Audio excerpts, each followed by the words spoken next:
Alright, hi people. Sorry for the late start there. Just had a few problems with OBS, but that seems to have sorted itself out now. So, good evening everyone. It is I, NUSensei, and welcome to another live form check. It's been a while, at least relatively speaking. I try to get one of these done at least once a month, if not more frequently, depending on how many people send videos to review. And I've had quite a few backlogs, so I've been obviously very busy. If you've been following my channel, the main project right now is Project Python. So I'm building the Chaser Python bow. I've got everything set up, and I've actually had a few shots with it, and it's been really good. It's been an interesting process because it's kind of like learning how to shoot a game. I started with the long arrows and had to buy new arrows and fletch them, and I haven't been through this process for ages.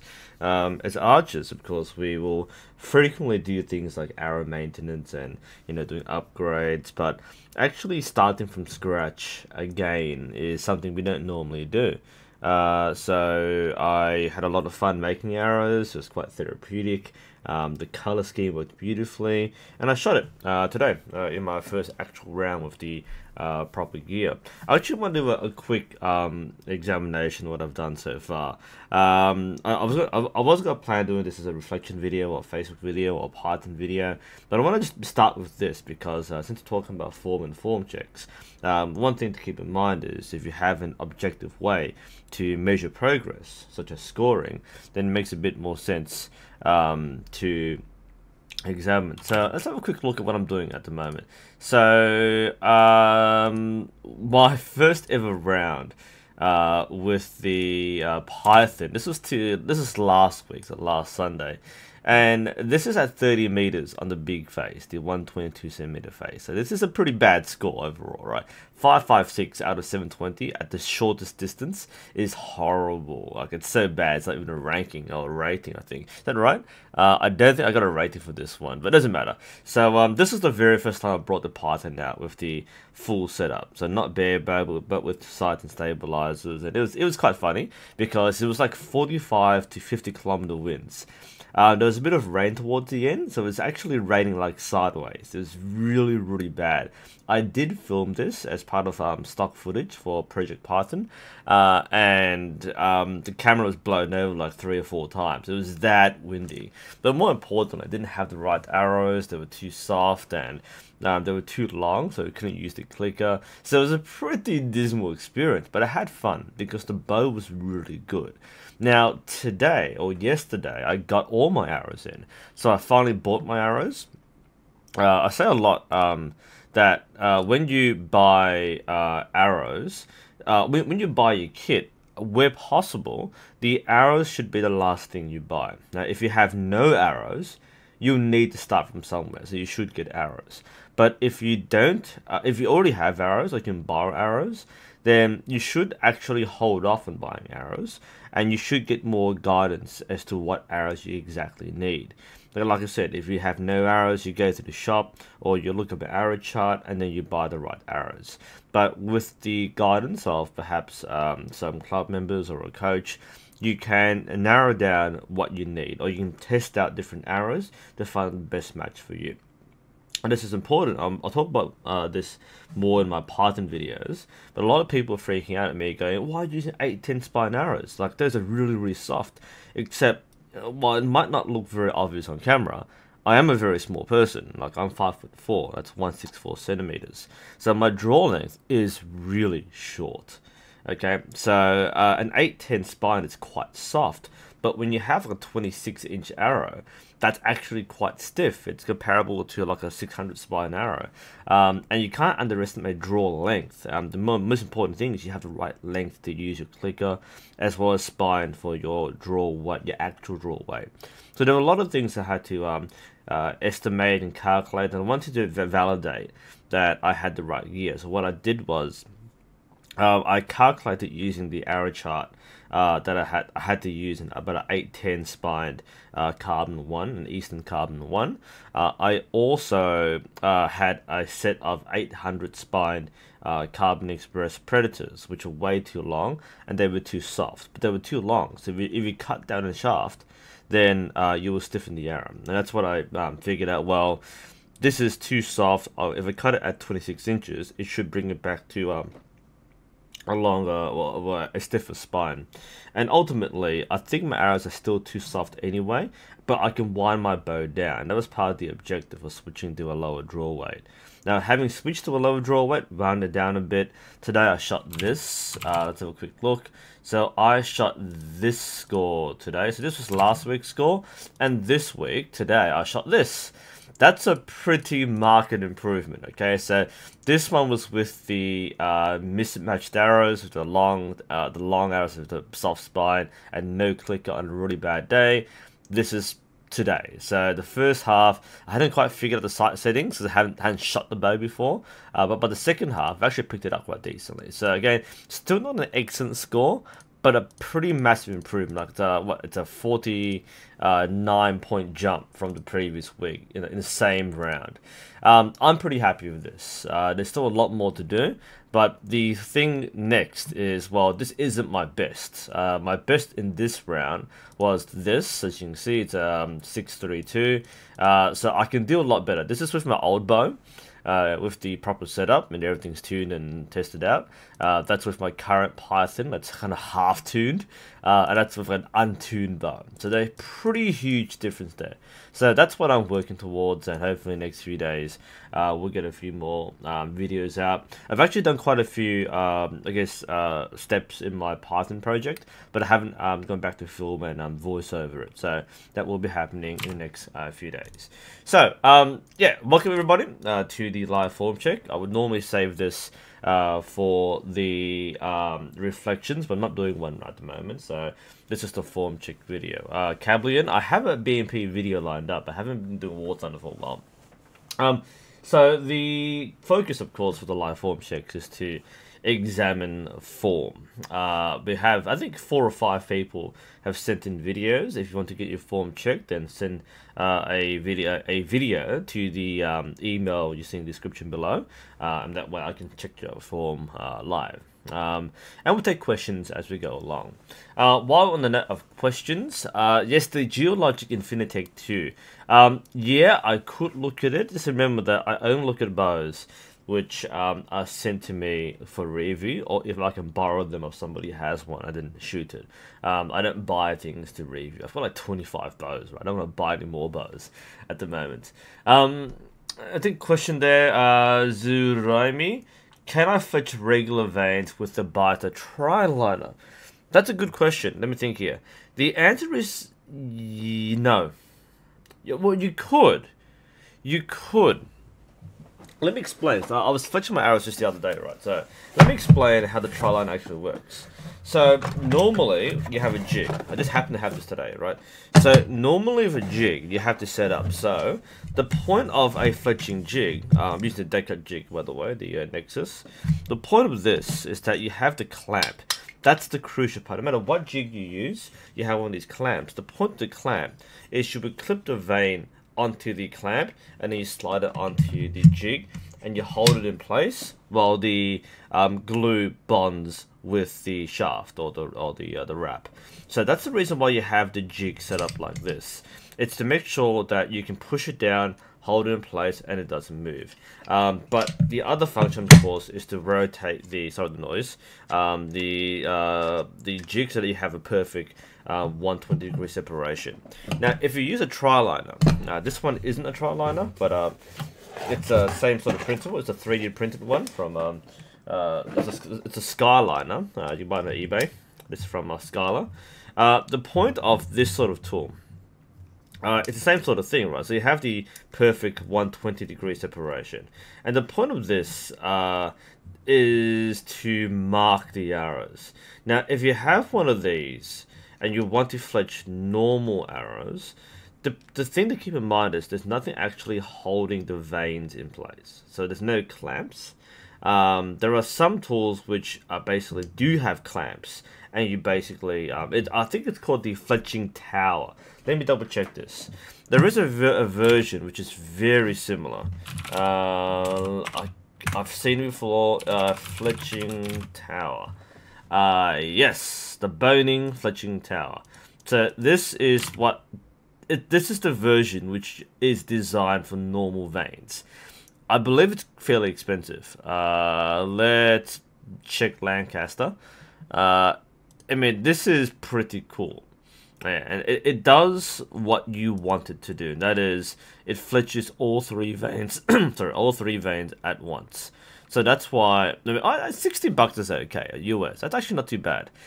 So yeah, the point is to fletch all three veins at once, compared to one at a time. So if you want to get something which does that job, then you will get one of these fletching towers. But if you are, I'll do it later. If you are looking at using a tri-liner, you know, one of these things, or similar, there's nothing holding the veins. So the answer is, well, it's not designed for it. You could, you know, grab the vein and then hold it in place till it bonds. In my opinion, it's clumsy. It's not the best tool for the job. I mean, you can do it by hand if you really have to. Yeah, but as long as you have some way to mark the lines on your shaft, or you have a pre-marked wrap or something.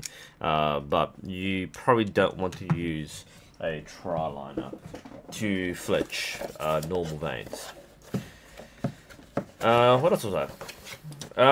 You don't have anything to fletch your arrows, not in your mold. I don't know what to say. Yeah, you can do it by hand. Like the reason why you have like these jigs and tools is that it gives you a very reliable reference point. So that way, no matter what you fletch, it's always the same angle. You can still fletch by hand, but except that you may not be fully you might not be fully accurate or consistent. But arrows will still fly fine, but you might be annoyed by the fact that your fletchings are not perfectly or equally separated. But that's something for another time. So let's go on to our form check. So I've got about 4 or 5 lined up. Let's start today with Adam. Yes, Adam. So, I have a bit of a background. I normally forget to talk about background. By the way, today's archery juice is a chocolate frappe from McDonald's. Yeah, not the most healthy thing to drink at like midnight, but hey, we're here working. So,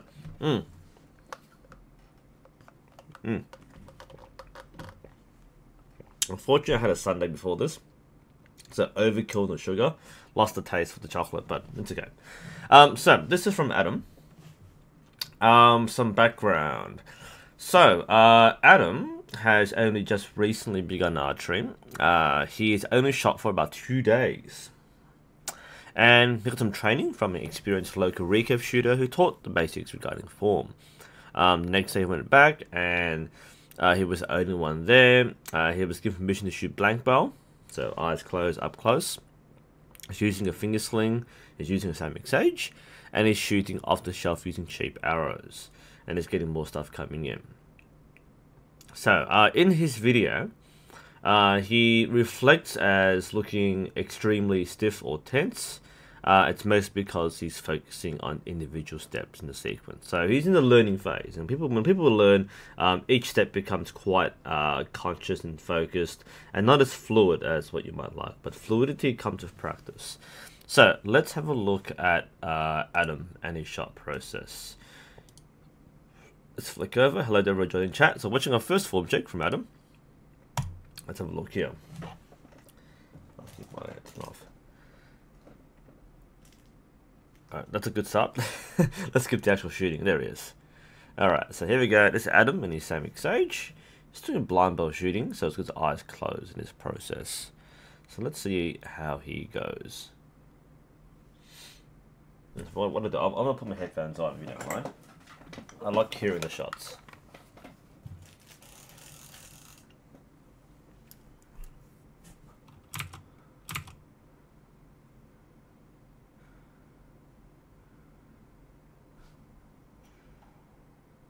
Okay, that's his first shot.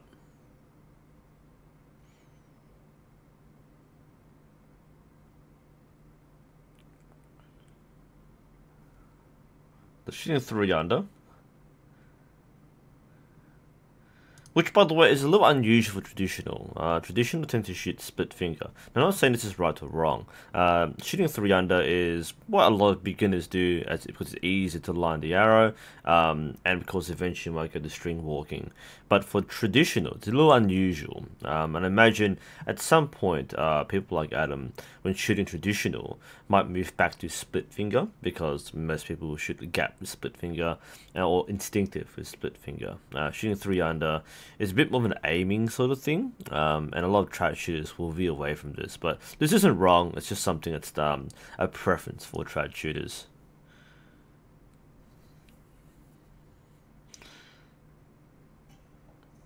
Okay, and as Adam said before, he is consciously thinking about every step. So he has observed, he's watched the video, he's observed that it's a bit too rigid and stiff, and I would agree.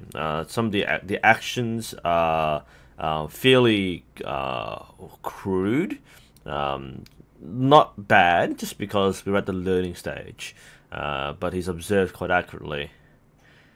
That's actually not too bad. Alright, I think we'll skip the next shot. So he's thinking very hard about what he does.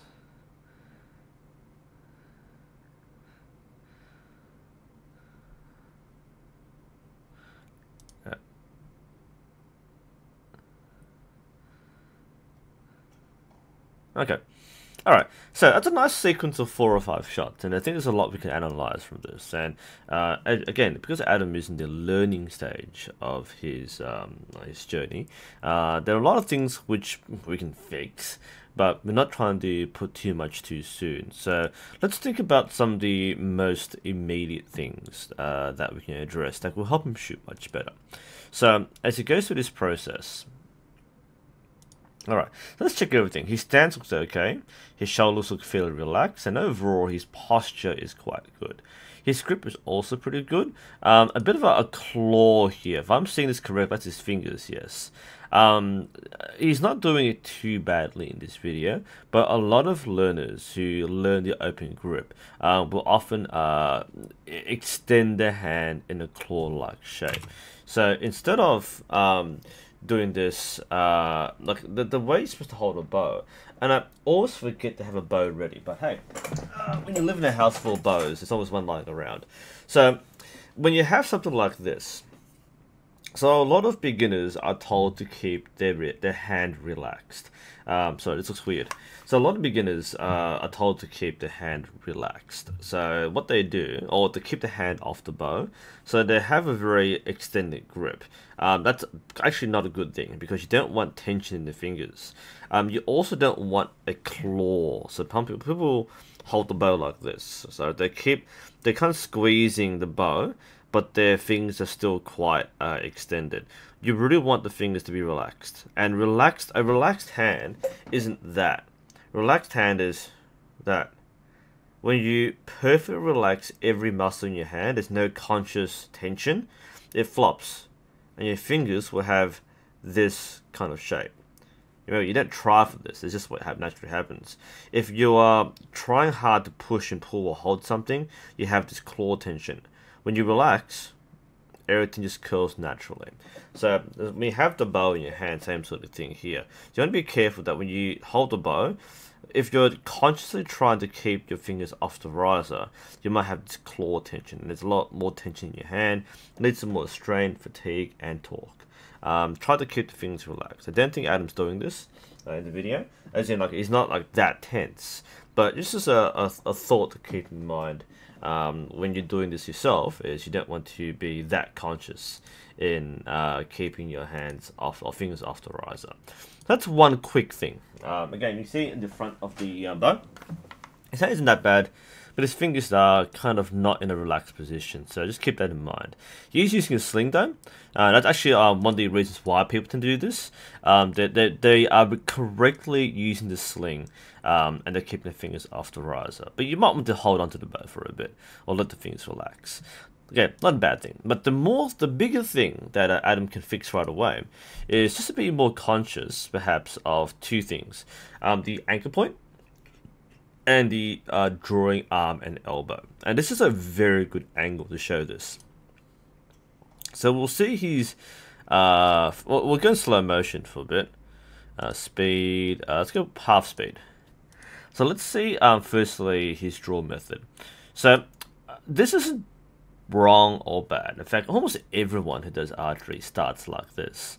And that's drawing with the hand.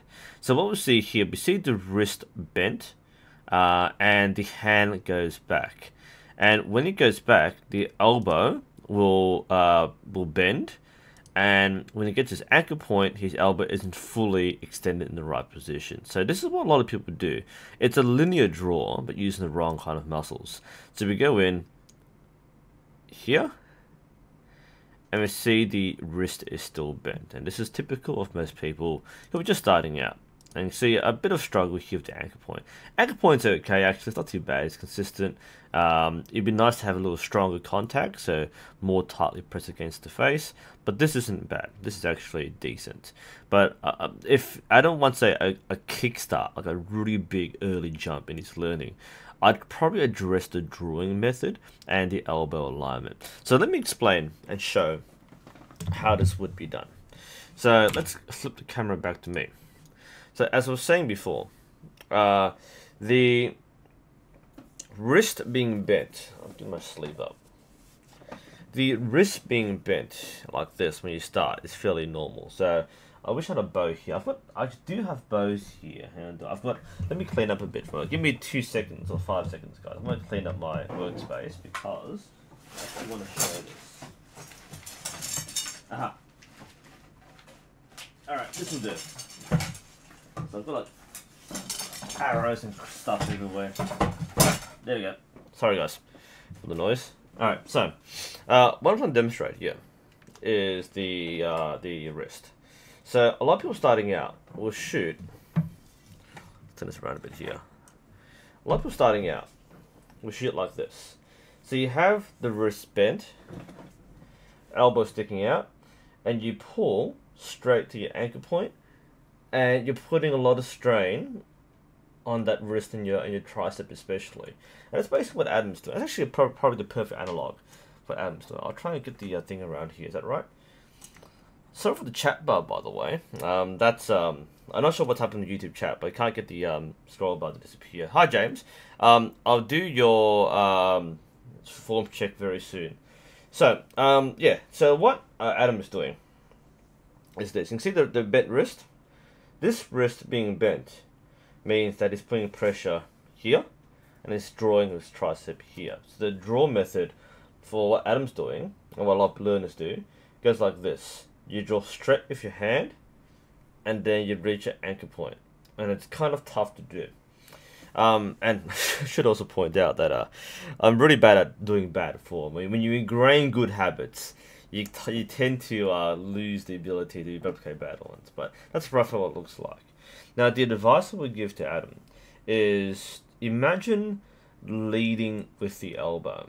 So what you want to do is to have a straight wrist as your starting point. Either completely straight, and some people recommend having outwards, because by the time you reach your full draw, this will straighten out. So either a straight wrist or slightly bent outwards. If you bend it inwards, then you're setting up for a lot of tension in the wrong places, in your wrist and in your tricep. The point of the straight hand is that it keeps the arm straight, of course, and the elbow leads. So rather than drawing with your hand first, like this, draw with your elbow guiding it, like that. And you see this is a very different motion. This will engage far more muscles in your back, and keep a much straighter, more efficient line. So that's what I'm trying to do here, right? Straight arm, elbow goes back here. So instead of going hand first, or for some people, it's hand first and elbow.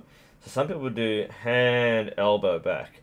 You're basically pulling it back halfway or most of the way, and then trying to get it back, which, if you do this consistently with heavier draw weights, can lead to shoulder injuries. So for Adam, the first thing I recommend is to straighten the wrist. So when you start with straight wrist, you draw back with your elbow. Your elbow comes back all the way and you're in, like that. That is probably a much cleaner process than what you're doing right now. That's fine.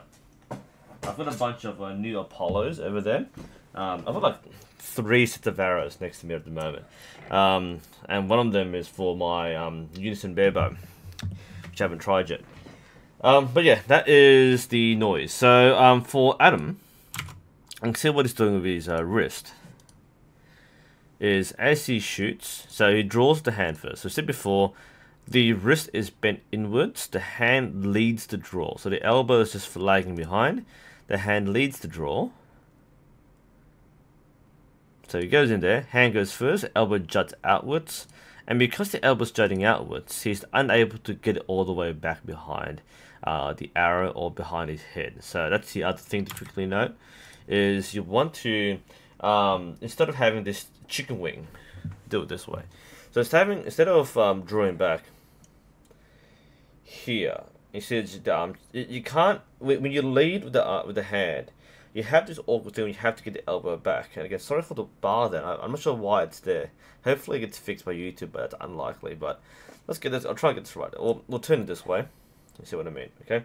So if you draw straight back in, you have this thing where you have to get the elbow back. But because you've already compressed this area, it's hard to get it back more than this. Whereas, if you do this properly, and you leave your elbow, you put your elbow straight back, and you get it in line. See that? That's a good linear draw. So leave the elbow, draw, get it behind your head. If you lead with your hand, sorry, a little strain. If you lead with your hand, it comes in, and you have to get this back somehow. It's really hard to do so. So, yeah, straight wrist, draw with the elbow, behind your head. That's perfect. And that will be the main feedback for you, Adam. Good shooting, nice form, and especially because you're starting out, that's a very good job. So you should be very happy with that. So that's my quick advice for you. Sorry, some stuff in chat, missed that. Hi David, nice to see you again. If you didn't see my last form check, my last live stream, I did have a very interesting bow to show you. That was a shoot. I know you sent me a shoot to Riser. There's also a beginner bow from Three Rivers, which looked quite bizarre, but I can't remember what it was now. But it was a shoot through Riser. We'll talk through that a bit later. Sorry, questions from chat. Sartak. Yes, a homemade bow, that's completely fine. I would recommend that you would email me in the address in the description below. That's nu.sensei.archery@gmail.com, and I can have a look at it in this live stream. Sorry, a little gassy there. So yeah, feel free to send me a video. If you don't send me one now, then just send it next time. We'll cover it next time. But we'll be quite happy to look at it today, if you have time to do so. Mad Sean, I was wondering if it's better to get a stabilizer right sooner rather than later, or should I wait to focus on form? Very good question. Everyone asks this question. So here's the thing. With archery, I recommend for your first few sessions that you shoot bare bow, like normal bow. It's mostly because the first few sessions are to focus on process and form, and you don't have anything to worry about. That said, if you are shooting, if you intend to shoot freestyle, that is the recurve division in sport target archery, then you should put the stabilizers and sights on sooner rather than later. This is because you don't benefit from any additional form training. You can learn form with your complete set. What you do with your stabilizer and sight and without your stabilizer and sight are exactly the same. Except if you intend to shoot freestyle, you may as well start getting used to the extra weight and the feel of the bow in its full form. Okay, a lot of people will have the impression that you have to get good at bare bow before you put sights and stabilizers on. That is not the case. You can acquire all the fundamentals of form with any bow, regardless of whether it's recurve, bare bow, traditional, and so on. The fundamentals are still the same.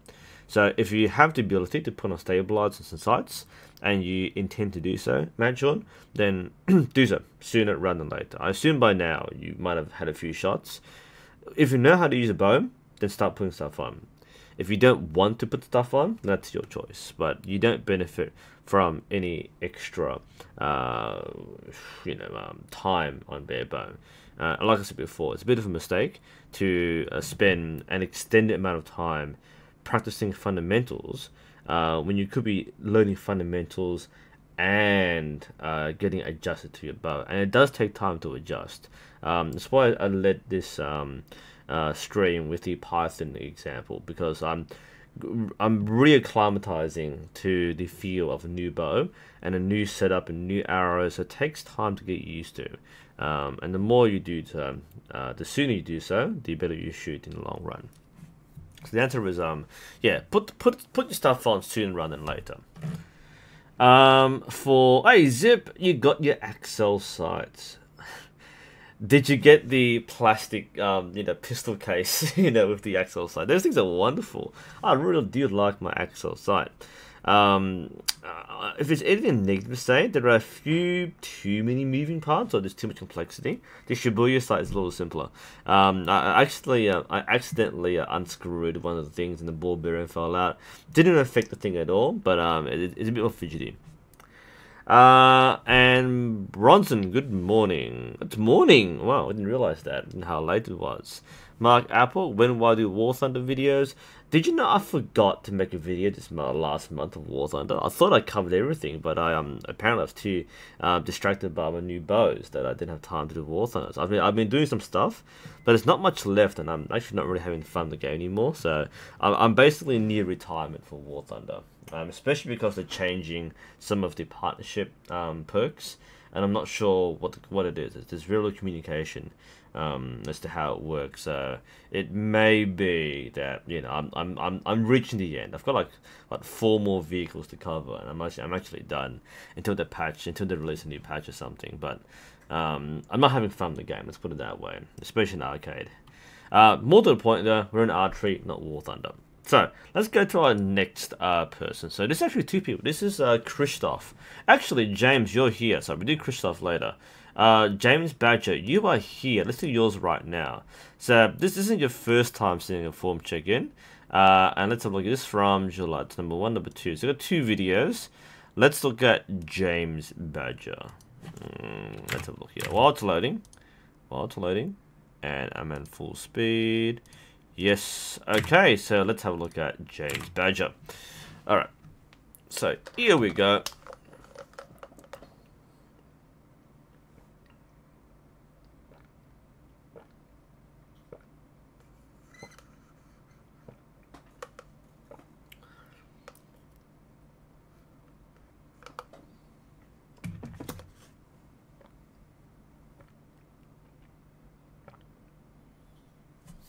Interesting.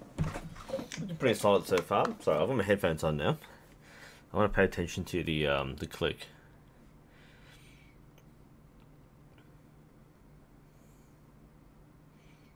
So there is a click up. Good. Oops, I reached the end there. Let's go back. Oh, let's watch it again. There's 2 videos.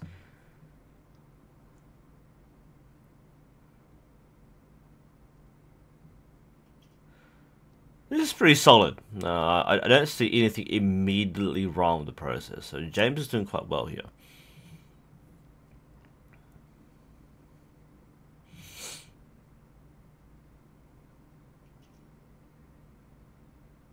Okay, that's pretty good.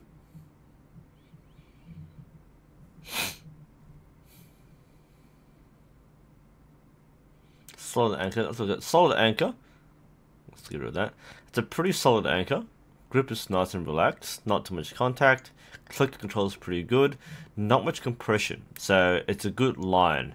And overall, this is looking pretty decent. There's nothing here which is outwardly wrong or needs attention. No, that was a little floppy there. Let's see the other shot too. Shots were good. That's a clean release there. So in terms of release, you want a natural clean follow through. Nothing too jagged. So I think there's anything to watch out for, it's your follow through. Follow through indicates that something is different in your tension line. So you don't intentionally have a follow through, but you pay attention to what you did before that. Now what I'm sensing is when you squeeze, the push-pull happens for the clicker. You're squeezing your back muscles, but your tension line is kind of getting a little erratic. So you don't have a clean release every single time. That's something you're working towards. So your clicker control, from what I see from this angle, is fairly consistent. So you know how to get through the shot quite well. When you release that, see this release, your hand flop down this way, and that's a pretty rough release and follow through.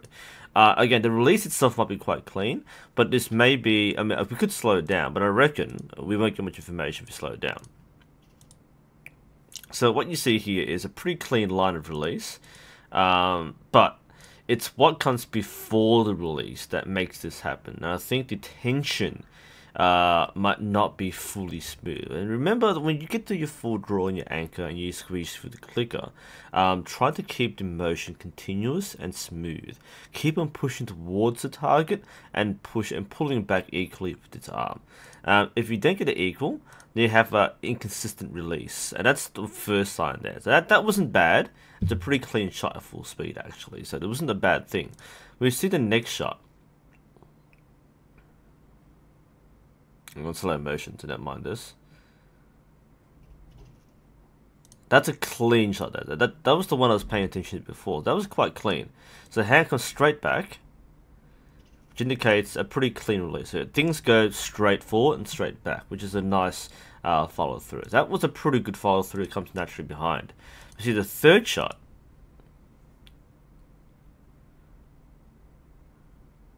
You can see a bit of strain again for the clicker there. Now, this is in slow motion, but you notice it in real time as well. So there's a bit of push struggle, and that one was what you might call the pluck. So that third shot was a pluck. So we have 3 different follow-throughs, 3 different releases, and of course, as an archer, you've got consistency. So that's probably the thing I identify from this sequence is I think the tension. You need to pay attention to your tension line and the way you use your back muscles. In some ways, you take your focus away from the sight and the target and focus purely on your back muscles and how they work. This is something you should do in practice too. Just in any case, like always pay attention to what your back is doing. If you don't feel the tension line and the push-pull correctly, even the front shoulder not being set in the exact right position may cause you to strain a bit more than what you would like, and therefore your release may be inconsistent because your tension doesn't feel the same each time.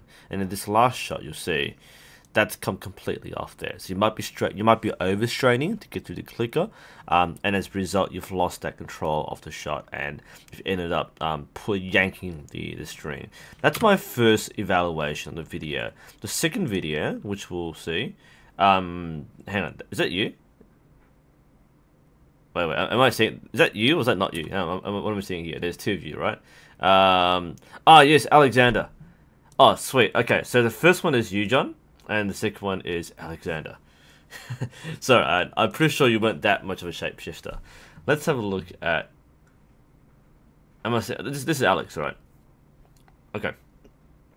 I'll double check. By the way, that is Alex, right? I want to make sure I'm getting correctly here. Yep. All right. Cool. Yes, okay, that's nice to know. Alright, sorry of the pause there. Just to make sure I'm talking to the right person. If I'm wrong, just let me know. I'm assuming this is Alexander. Alright, so look here. It's a win and win. I thought it's W and S. Oh, of course, yeah. Okay. So 3 months in. Got the whole arm guard there. Bit of an overkill in my opinion, but nothing wrong with that. Alright.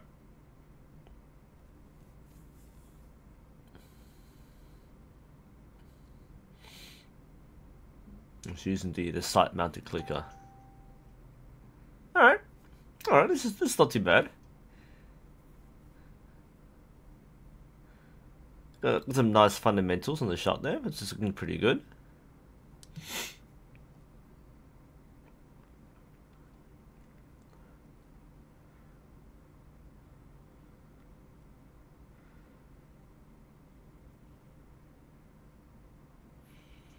Okay. that's alright. It's a bit of a struggle in the last shot there. I think we've got a lot of things to examine, so let's have a look at a few of these shots. So the first shot, let's have a look at the all the fundamentals we've got before. So stance is nice and relaxed, good, slightly open stance, and this is a good position to start from. A little good pro tip for all archers is to pay attention to your shoulders when you are at rest.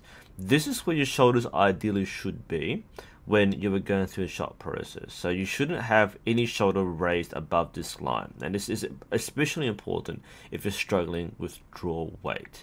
So let's see everything else here.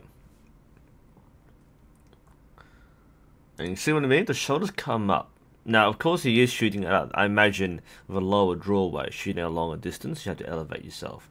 But you normally kind of lean back with your hips surrounding your shoulders. Do be careful with the front shoulder going upwards, because what happens is when the shoulder comes up, you end up compressing your draw length, which may be why you may find it difficult to get through the clicker. Because if you draw it perfectly with the shoulders in line, you draw further back. But if you lift your shoulders, then you end up shortening your draw by maybe half an inch, and that means the clicker isn't where you think it is. So do be careful of the front shoulder. It's just like a bit more intermediate level things, but it's nice to know this sort of thing to help out. The draw itself, let's have a look at the draw, sorry. So as I said before, this is decent. Try to keep the wrist straight and draw with the elbow. This is kind of half-half, which is better than drawing straight with the hand. So the draw is actually pretty decent there. And you do try to get the arm all the way back and it's in line with the elbow. So this is a pretty good setup for a good shot. Arm is nice and rotated, fingers are pretty relaxed, which is good. So far this is looking alright. Is this the full anchor? Okay, a coach might point out, in the words of my coach, you can drive a bus between that. So there's a pretty noticeable gap between the hand and the jawline. I would probably recommend you would tuck your anchor a little under the jaw, or press it against the jaw a bit more. You've got a pretty sharp jawline, which is a nice look. But for archery, you want to try to follow the jawline as much as possible. And the reason is you might find that your arm pivots on the anchor point. It shouldn't be a single point for the anchor. If you're touching just one part of your chin, then you won't be consistent, because your hand might be moving up or down very slightly, but enough to change the shot. So try to change your face is pretty good because you have your nose and lips and your anchor point on the chin, but perhaps try to examine your anchor point a bit more closely. Make sure that's nice and tight against your jaw or under your jaw, and that way you won't have that pivot problem. Not a huge problem here, but something to watch out for. Now the big one here is the back tension. So we see for most of the shot he is really focused on getting through the clicker. And that's a good focus in this stage that you're learning. So you can see the slight mounted clicker. He's got good control here. So he's got right on the edge of the clicker, of the clicker, and all he has to do is to squeeze through that bit more. But he's having a bit of trouble doing so. It's a bit of an effort. That one was okay, a little stiff because I think he was kind of at his absolute maximum. So it's hard to follow through when you're consciously pulling through the clicker. So that's one factor behind the soft release, or the stiff release. So we see the second shot. He's a little further up this time. What I'm looking for, and the great thing about this sight marker clicker is I can see exactly where the arrow is. What we want to see is a smooth motion in one direction. So once it gets up to his clicker, it should come through cleanly in one motion. Let's have a look from this angle. Ideally. So he comes in there. It's not bad. You see that? Let's slow it down. Oops, sorry. I keep doing that every time I change speed. So this is, I'm really being picky, but you feel this more than you see it. So when it gets to his full draw, that wasn't it here. Full draw, in there. A little shake is okay, just because, you know, as we're learning, we're getting more strength and control. It's okay to see a little back and forward shake. Ideally straight through, but that's okay. So a little movement's okay, but as it gets to the clicker point, it jumps forward slightly. There you can see a bit of twitch on the rear arm, and That is, ooh, a little panicky. Okay, so that's, again, a sign which you need to spend a bit more time practicing. That's okay, it's part of your normal learning process. But what you're focusing on is a clean squeeze, a clean movement. That's the ideal. Back to full speed. You can see a little twitchiness there. And that's just mostly, it could be a draw weight thing, could be a confidence thing. Often this sort of hesitation can be psychological. You might be anticipating the click and you kind of get a little panicky when it doesn't go off. So ignore the clicker. It's actually the strange advice, but when you pull back, the clicker will initiate the release. But don't think about the clicker when you draw. Just focus on the target, keep on expanding, and let the shot happen.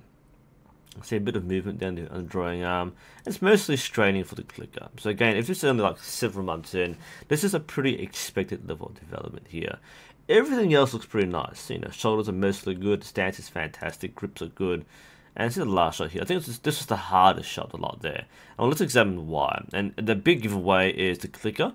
Again, thanks to the sight-mounted version, we can see where the arrow is. So let's see where it ends. This one's a little further out, so it's got like an inch to pull through. If you see the previous shot, it comes very close to the clicker, which is excellent control. Let's try again. You can see, like, from this, he doesn't go in, and he's got about half an inch, and he pulls through. If he gets through here, that would be the perfect squeeze shot, but he spends a bit more time trying to squeeze through, and he does get through there. And we go to the last shot. When he draws, he kind of anchors a little too short. So his anchor points change slightly, perhaps. Maybe the head positions change very slightly. The draw is still good, but it's but, you know, maybe a quarter of an inch further than what it was before. And that would change how it feels. So see this final squeeze. Bit of a strain there. And just also watch out for if your anchor point changes, especially when you're straining to get through the shot, because you find that your hand takes over. You can see what's going on here. So yeah, there is a slight frustration when you can't quite get through the clicker, so just yank the thing through. Not quite what he's doing, but you can see that he's leaning back quite significantly shot there. So shoulder comes up, and this kind of counteracts that push-pull because you're shortening your draw length by lifting your shoulder, but your brain's telling you gotta like lean back. So try to keep this consistent. Keep the shoulder down and the squeeze going. Very good analysis for Alexander. I assume this is Alexander, by the way. This is very good because it shows a lot of typical things which learners will have to go through. I think it's a fantastic demonstration for people viewing it. That's actually really good. Oh, it is Alexander. Good. It's a 3 years. That's actually really interesting. So what was I? Yeah, so as Bronson has pointed out in chat, yeah, head is tilting back. We'll talk about the head a little later. Yes, I agree, Kitson. The shoulder does seem to be coming out when drawing through the clicker. So this, like I said before, one of the habits which people get into sometimes with clickers is that you're being overpowered by the bow. So the bow's pushing you back up this way. You want to keep the shoulder down. So before you even start the shot process, you just set the shoulder correctly. So keep the shoulder low, and you have to push and pull, and you push with the front arm, and you squeeze back, and you draw the elbow back. So rather than pulling through a straight line like this, it's more of rotation, because you kind of want to maintain what you might know as the wedge. The shape is there. So you push forward one arm, and the other arm rotates back behind in line with the arrow and with the shoulders. If you can maintain this movement, that's great. If you lose that push-pull, you'll lose that balance between your right and left arms, the bow will push you back. Hence the shoulder will come up. And that's a very subtle thing. It's Alexander. Yeah, it's a very subtle thing. So just be mindful that when you are pushing through with the clicker, that this could be like that. So, yes, I would agree, James. Oh, sorry, Alex. So he's been shooting low draw for 3 years. And it's moved up to 30 pounds. That would explain a lot, and that you're absolutely right. Yes, so with the higher draw weights, when you're getting used to higher draw weights, getting through the clicker is challenging. You have to feel it. I'm doing the opposite right now, actually. I'm shooting 40 pounds, so I've moved back down to 36. And I've wound it down even further. So I'm around like 31 or 32 on the fingers. And it's so much easier to go from a high draw weight using a clicker and going down to a low draw weight using a clicker. Really interesting. So I find it much easier to focus on that. When your mind is on the draw weight and how heavy it is, then that can really make it hard for you to have a clean, smooth shot process. A lot of it is getting used to draw weight. Once you get used to it, then keep on focusing on a smooth, continuous motion, and you find that the clicker won't be there. So mentally, ignore the clicker, let it click, do the shot, but don't think about it. What you should be focusing on is just maintaining push-pull motion. Keep the shot going. That's what I'd say to myself when I think about using the clicker. Keep the shot going, keep the motion going, keep it moving. If I feel like I am collapsing on the shot, I feel like I'm feeling weak, then I tell myself, think strong draw, strong release, strong anchor.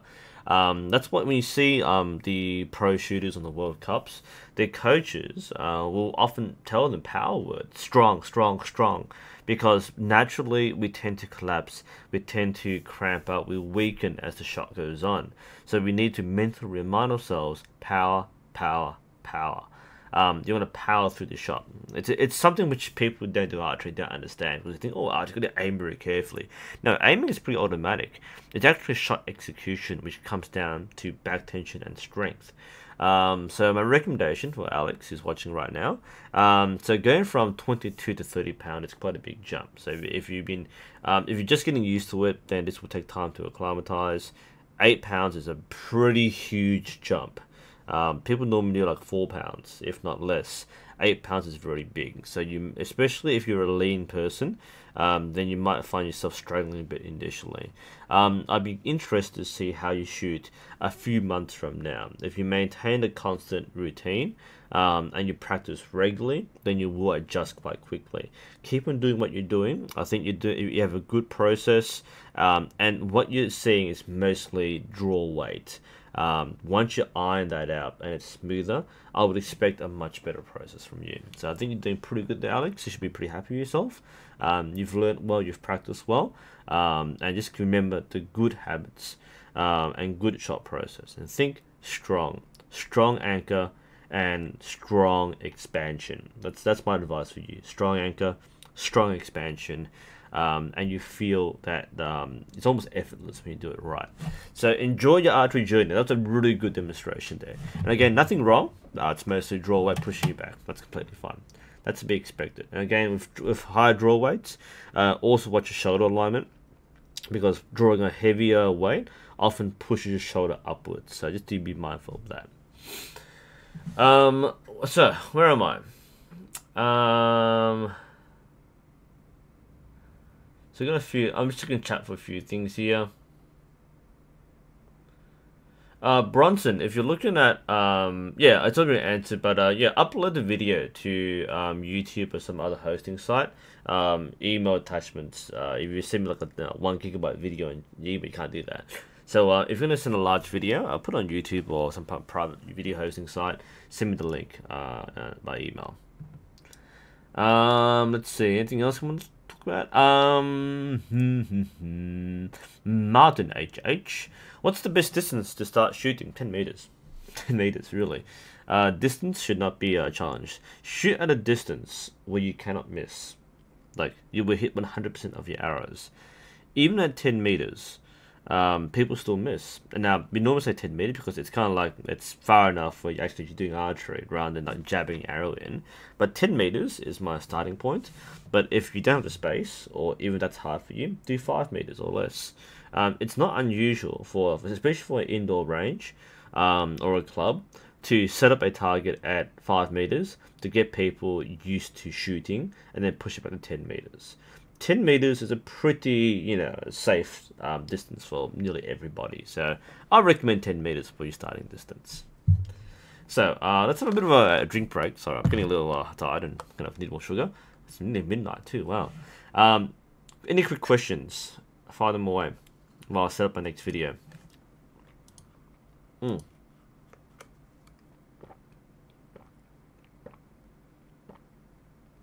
Let's look at Christoph. from Poland. So this is Christoph and Alex. Not that Alex, but different Alex.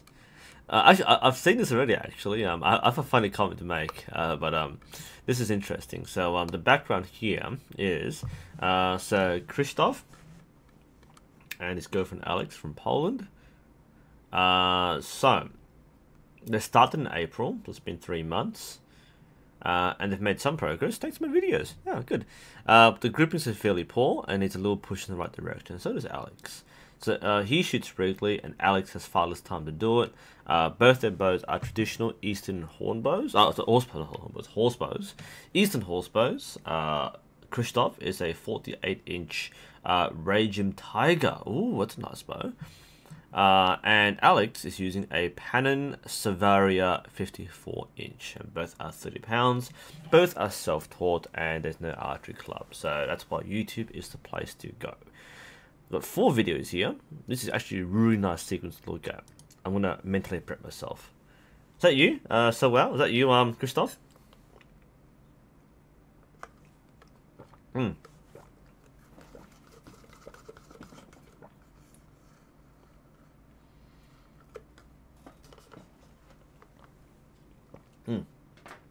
Sorry, it was more the refreshing coolness rather than the chocolate. So Kitson, a couple of things I did with the weight. I did add a bit more weight to the left stabilizer than the right. Didn't change that much, to be honest. I think it's less to do with the balance and more to do with my release technique. Like, I naturally swing outwards. My coach trained me to swing outwards. So I currently do have the weights. I've got a bit more weight on the left stabilizer, so it drops a bit quicker. I can't swing the bow in front of me for the life of me. I either hit my leg or swing slightly behind my leg. So that's my natural follow through. I can't do the other way. I'm not really worried about that too much. Martin, yeah, if you're always a target, then like whatever target distance you feel comfortable in shooting, then just go for it. Best anchor point depends on what style you're shooting. It ultimately, everything we recommend is a starting point. You need to kind of figure out on your own what works best for you. When we say things like anchor at the corner of your mouth, we say this because it's the most reliable anchor point for learners. You can touch the corner of your mouth, you know where it is, you can touch that. A lot of people will choose something else. They might choose a cheek, they might choose the middle finger on their tooth. There are so many different ways to anchor that you need to choose what works for you. The key is consistency. It has to be something you can hold and execute every time. Right? It can't be something you do sometimes. So experiment, I encourage you. How is Project Python coming along? Excellent. I've actually fallen behind on the videos because I have to, because unlike most videos where I commentate while I do it, Project Python, I'm getting the footage and the photos, I'm doing voiceovers. I have to script it, I have to voiceover. So it's moving quite rapidly because on Wednesday night the arrows came. I assembled them on Thursday. No, Thursday I made the arrows and they came in and made the arrows. Tried it on Friday, lost a few points. Nah. But I had a pretty rough tune, and today I shot my thing for the first time in a proper round. It's working really well. I need to tune it, do some other stuff, but it's happening. It's basically fully set up. I just need to tune it, make sure everything's right there. I don't know anything about the Bear Paw Mohican. As far as how good the bow is, it's as good as any bow. If you're shooting instinctive, you don't need any particular bow to shoot instinctive. You just want a bow you can use, or a bow that looks good or feels good you can afford. You don't need to worry about choosing an instinctive bow. There is no instinctive bow. Bows, you can use bows for whatever you want. Let me have a quick look at the Bear Paw Mohican. If I think this is the bow, what is it? Yeah, bow's fine. This is completely fine. So I'm just showing you guys, like you're asking like a question which is easily answered. This is the Bear Paw Mohican, right? Looks great. Like I'm not complaining about this. I would love this bow. I mean, well, what's the price on this? Right? Like, like if you want this bow, get this bow. Price is pretty reasonable. It's pretty standard for we call it a premium beginner bow. So it's entry level. It isn't that super smooth, well made, but I imagine this would be an excellent bow in the right hands because it's got everything you want in a recurve, right? So you've got a very nice grip. You've got a nice color scheme, which is very important, of course. Shelves cut out nicely. There's nothing wrong with this. If you want this bow, get this bow. The Bearpaw Mohican is as good as any. And I'll say this having shot a lot of these bows. So completely fine with that. So Thomas, the answer is I don't know anything about it, but it is excellent for the sort of bow. So it's really good to hear. And we have Rage Kitty. Okay, rental bows. So Rage Kitty, the answer is actually yes. I've only heard people mention rental bows from Germany. I think it's a German thing or European thing. So, what we're talking about is like when it comes to buying bows, I don't mention rentals. There aren't many places outside of Germany that rent bows. Now, for a lot of clubs, they might have bows at the club or the range where you can use their gear as part of your shooting fee or as part of your course. But in Germany, and in some other places, it's kind of unusual, but in other places, they have actual bow kit set up and loaned out. So you can actually rent an Olympic bow or rent a target recurve. I haven't seen this outside of Germany, so that's why I haven't mentioned this, Rage Kitty. I believe that it is unusual outside of Germany to see rental bows. I know it exists, but I've never seen it anywhere outside of Germany. I'm sure somebody will mention like it's in a different country, but I believe this is not the normal thing in most places. Do bear in mind, again, archery is the popularity of archery drives a lot of these things. And imagine in Germany, it's quite a popular pastime, or at least for many people, enough to support a lot of ranges doing this sort of thing. But I don't see it elsewhere. So I've been keeping Christoph waiting. So Christoph is in chat right now. He is so wow 1990. Let's have a look at Christoph and Alex. So we'll look at this first video. And it's using the Radium Tiger. This should be nice. So we've got front view and back view from Christoph. There we go. That is so polished. Sorry, I gotta say that. Very nice. Okay, so let's have a look here. I wasn't looking at the first shot. I was distracted. So let's have a look.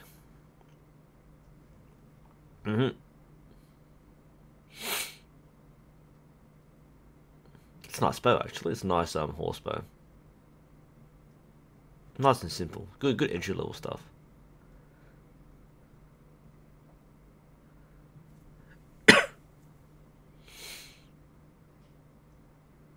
Looking good. Okay, looking alright. That's a fun bow to shoot. I love the Eastern bows, which are quite small and compact. It's a lot closer to the traditional bows that we're used to. But it's also the recurve design with the flat limbs. That's actually a really nice bow. Well done. Okay, let's talk through this sequence here. So while we're shooting bare bow traditional, we'll say Eastern style, but Eastern style horse bow, the fundamentals still the same here. So in terms of the stance, this is workable. Nice open stance. Should be quite stable. Hips are pretty well aligned. For the most part, everything doing here is looking really nice. That's a nice shoulder alignment there. So starts high, comes down, gets in line there. This is quite good in general. And it's shooting, I believe, off the shelf. I'm saying his wrist position. So Christoph, your wrist position, I think it's alright. I think the camera angle makes it look funny. Yeah, it's just the thing. That's fine. That's completely fine. It's a way the bow is designed to be held. That's completely fine too. So everything here is looking pretty good. So you release. Okay. You can see that there is a conscious attempt to use back tension. So the back muscles are squeezing together. The shoulders are coming back. So is going through the steps as he's learned them, or self-taught. So this, for the most part, is pretty good. Couple of things I would say from this angle, Christoph. Let's see this shot. That's a pretty good shot. That was decent. I think of the set you've showed me, that one was the best shot. That was pretty clean. So a couple of things to watch out for. The first is your shot tempo. So when you begin your shot process, do be mindful, especially when you reach full draw, of how quickly you are doing the shot. Especially if you're shooting at very close distance. I'll explain this a bit later. Now, what I noticed in the first shot was it was a very quick release. This isn't problematic by itself, but what this often indicates is that you are shooting on a different stimulus. Let me explain. This is a really good thing to talk about and analyze. You bought LARP. Very good. Yes, off the shelf. Yep. It's a LARP bow. So it's a light bow, isn't it? It's only £30, which is great for LARPing. You've chosen well, by the way. So, this is I mentioned the external stimulus. So, for an Olympic archer, they release on the clicker. So that's a external stimulus. As Xana's pointed out as well, yes, it's the anchor point we're watching out for. So there are two things I probably watch out for. One is your anchor point. When you pull back your bow, make sure you anchor at the right spot. You're doing it relatively consistently, but it's still shifting around. And the reason why this is happening is you are drawing and releasing because your brain's telling you, shoot now. That's what it is. Now, if you're shooting at a very short distance, what tends to happen is you know you can't miss a target. You know it's going to hit that spot there. So by the time you get back here, you let go. It's not a panic shot. It's actually quite the opposite. You're overconfident. So you end up having a loose process where you draw, it's there, you shoot. Draw, there, shoot. So you're not consolidating. You're not taking your time to feel that everything is right. And what I recommend is that when you shoot, you actually don't let go right away. It's an obvious bit of advice. But what you should do is you draw, you really get this in. Spend a bit more time feeling your anchor point. Okay? This will take about a second longer in your shot process. So rather than draw, touch, release, draw, get it in here.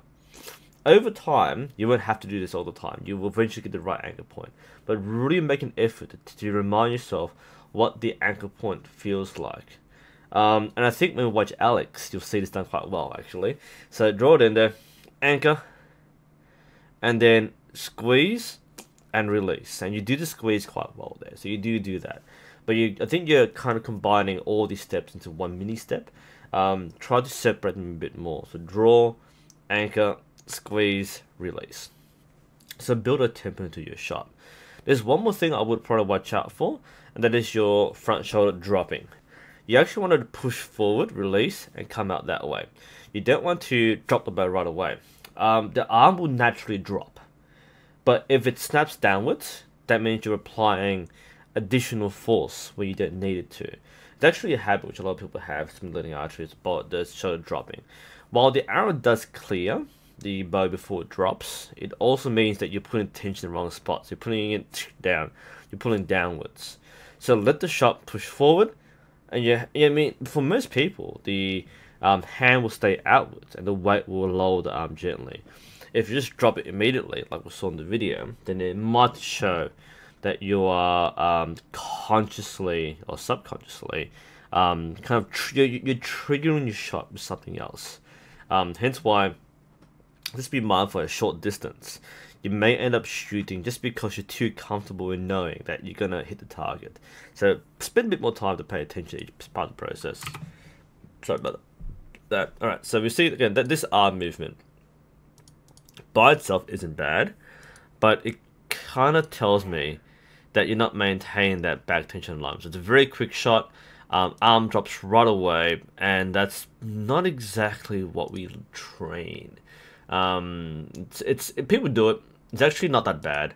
But the thing about Java is this your tension? Because what we're looking for is tension line.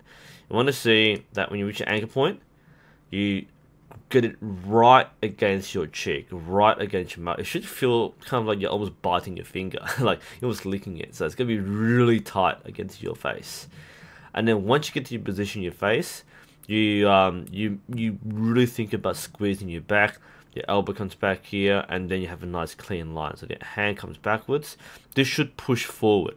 The hand shouldn't come down, because you shouldn't be pulling the bow downwards.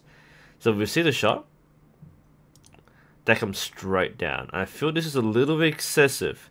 This is not a natural motion for a well executed shot. Okay, so that's my advice to you, Christoph. So that's not too bad. But this habit you can probably do without, because it can cause problems if consistency later on. We'll take a look at your back.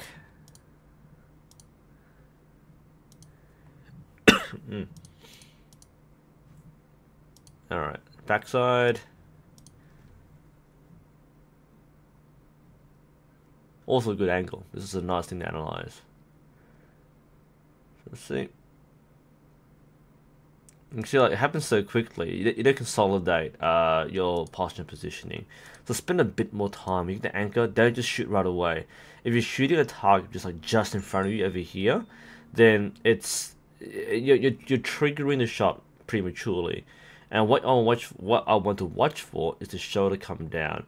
Because you're shooting downwards, you'll naturally be asymmetric. So maybe quite balanced. If you are shooting lower, you might want to drop your hips. So bend at the waist, but keep the shoulders straight. I say this every time I do a live stream, because people always do this at low angles. So instead of doing this, because what you end up doing is, if you're aiming down there, a lot of people go up like that. So instead of going like that, draw, bend. Draw, bend. I do this every live stream. I'm a teapot. I'm a little teapot. Oh, sorry. Yeah, so draw, bend the waist, keep the shoulder straight, release. If you end up doing this, if you lower your arm, that's why you're lowering your arm, of course. That's why you lower your arm. You're lowering your arm because you actually are lowering your arm. That's what you're doing. That makes sense now. Drop my headphones. It's okay. So what you're doing, Christoph, this actually makes more sense to me now. Okay. So what you're doing is, because you're aiming at a lower target, you are pulling back here. You're anchoring. You are lowering by lowering your front arm, and when you release, because you're in the process of lowering it and you're pulling it downwards, you release and it drops downwards. Actually, it makes a lot more sense. That you're right. That's actually the thing. You're lowering. Okay, that's why you're lowering your arm, because you're actually pulling the bow downward to aim. Don't do that. What you should do is like I said, bend at the waist.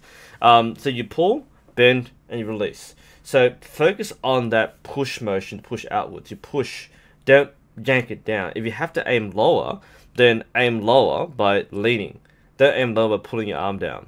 You pull your arm down. That's exactly what you're doing. Yeah, teapot technique. Yeah, same with aiming upwards. Because if you think about it, right, if you aim upwards, you don't lift the bow up, because that's kind of really counterintuitive. So you draw, but you lean back, and you release. That's how you aim upwards, is release. So you don't stay here and go like that. Likewise, you don't go down like this. So up, lean. So that's the main advice, actually. If we go very quickly back to the sequence, we'll see the rest of the shots. But I think it's the reason why it's having the trouble keeping the arm up. I think it's because Christoph is using his arm to pull the bow down to aim. I think that makes a lot of sense.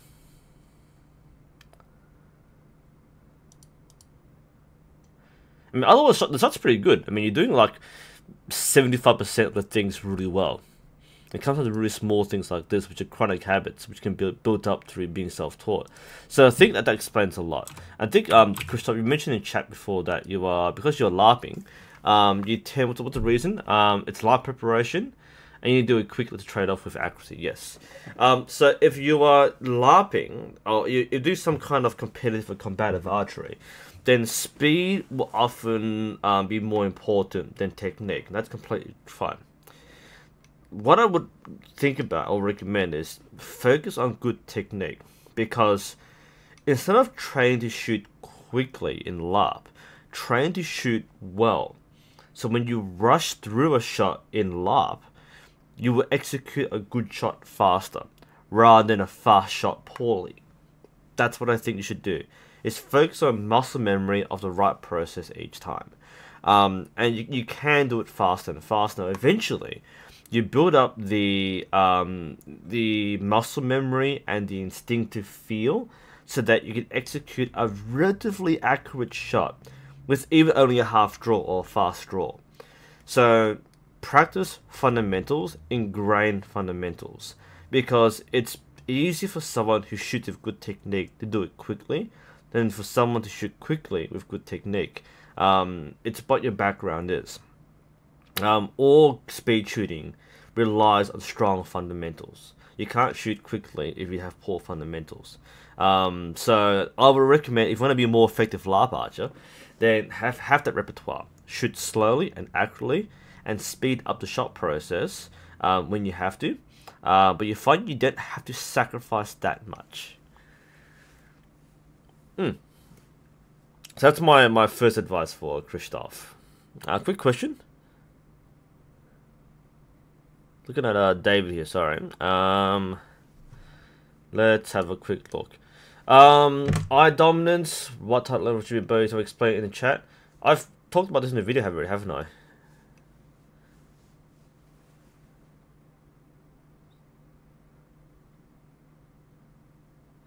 So I'm bringing the pot here. So David,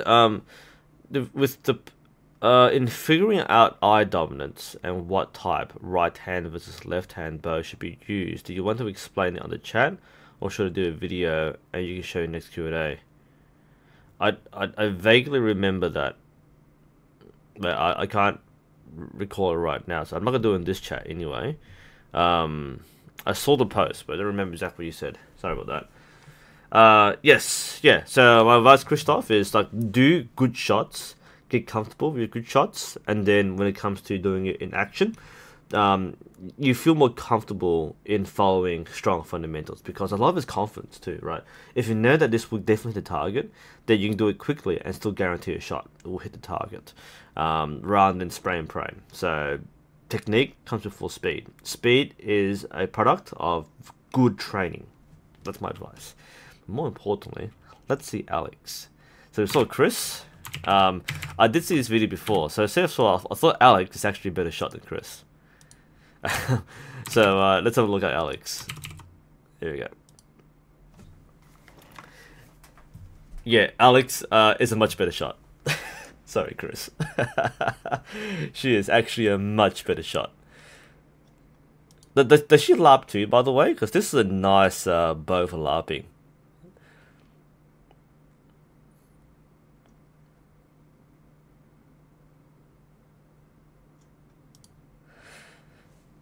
So, Christoph, my advice for you is to do what Alex is doing. Okay. Do what Alex is doing, alright? Because she's doing it really well. That's why I saw this before. I was like, hang on a moment, who am I analyzing here? Because Alex does this really nicely. Alright, let's do this again. This is a really good demonstration of how to properly do it. Yes, she's slower than you, but she shoots better. Alright, it's a process which is very consistent. That is very good. Right? Everything from the loading, again, it's a little slower. So I think this is the distinction between you two. So you go through things very quickly. You load quickly, you shoot quickly. Alex takes longer to shoot. So she takes longer to load, longer to shoot, but she'll be a lot more consistent as an archer. So from this process here, very good. I'm not sure, I don't think she's shooting the same target, but this is excellent alignment on the shoulders here.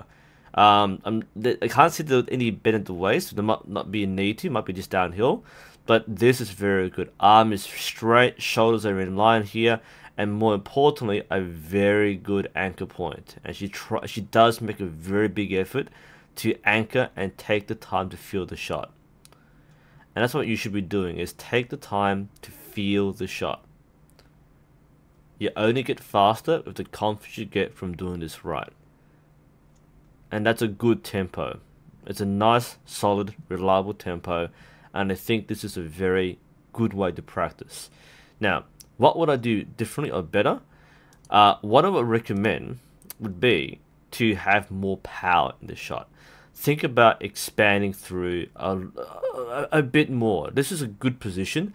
The alignment is almost perfect. There's nothing. I mean, elbow is great, hand is, wrist is great. Everything here looks really nice. Everything. This is picture perfect.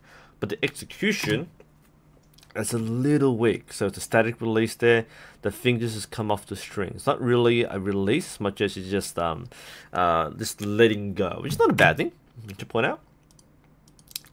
The thing to note is, I really want to, if you want to be a good archer, that's okay. It's not good, not great.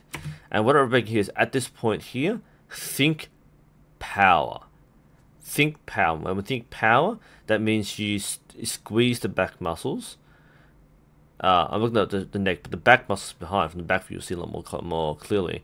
But squeeze the back muscles and let the elbow come back a bit more behind the head, and that way the shot won't be as static. And the problem, I mean, static releases aren't bad by themselves, but the problem here, but it's so kind of stiff, the string gets caught on the fingertips on the release.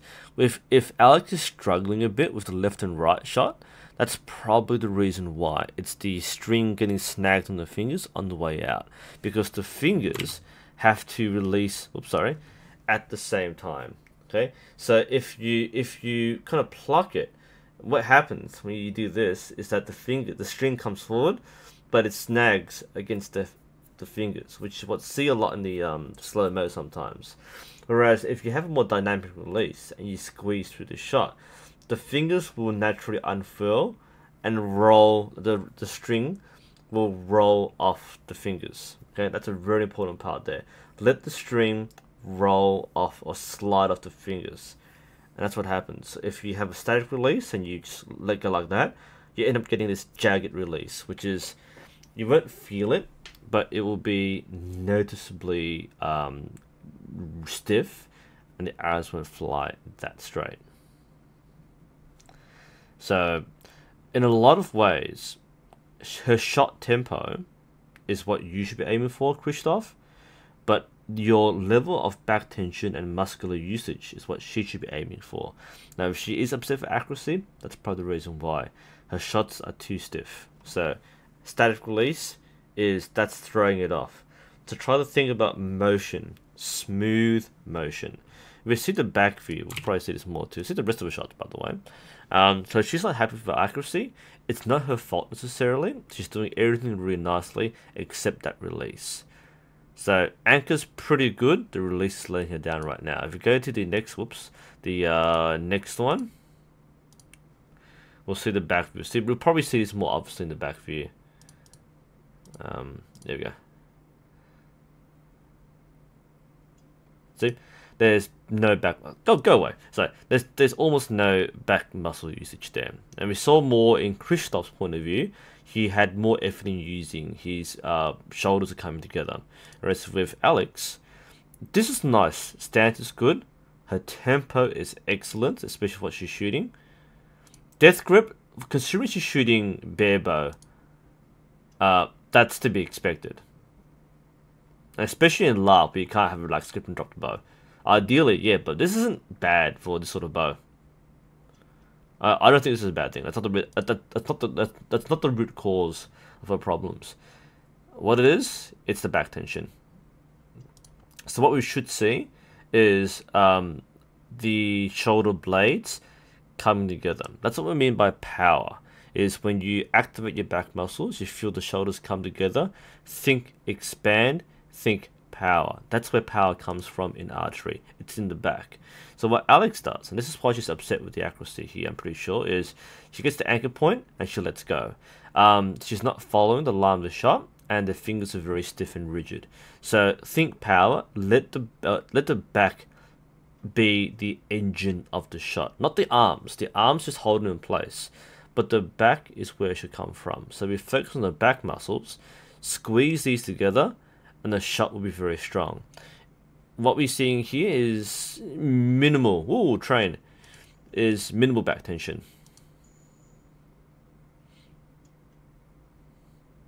By the way, I know that there's no sound in the live stream, but I'm wearing headphones. That train really loud. But yeah, you can see stiff release. So we said before that at this point, like I said, muscles should come together for a squeeze, as in like squeeze these bays together. Feel the power. Feel the power, let it go. So this is what we call a weak shot. Not because the bow's weak, but because it's a limp shot. There's not much engagement here. So this is your classic, pull it back, hold in place, let go. But a good archer with a powerful shot would use the back muscles more effectively. And that's my advice for Alex, would be to try to focus on squeezing the shot through. Once you get that, at this point, this is really good. Squeeze the shot through, and she should feel more energy, and she should feel a cleaner release. That's what it comes down to, is a clean release through back tension. So in a lot of ways, my advice for both of you is kind of the opposite. So yes, if you combine your strengths, you will be a pretty good archer. So for you, Alex, for you, Christoph, I recommend you slow down your tempo.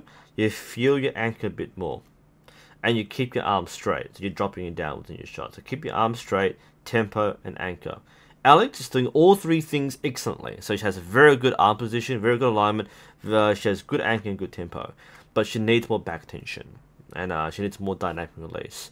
So you teach her your stuff, let her teach you her stuff, and you'll be really fine. Very good combination of archers there. Yeah. Yeah. Okay, and let's go to, I think, our last one. I mean, it's been 1.5 hours, but we've got a lot of stuff to get through.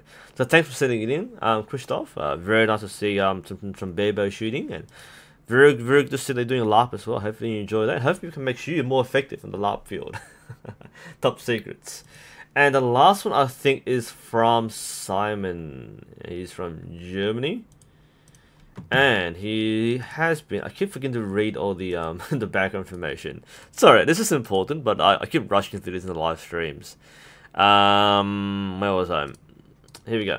So Simon from Germany, he's shooting. Okay, so seen live object videos. I think they could feature. Okay, blah blah blah. His form's not perfect. Nobody is, and he says he leans too far back. So we'll see some of that a bit later.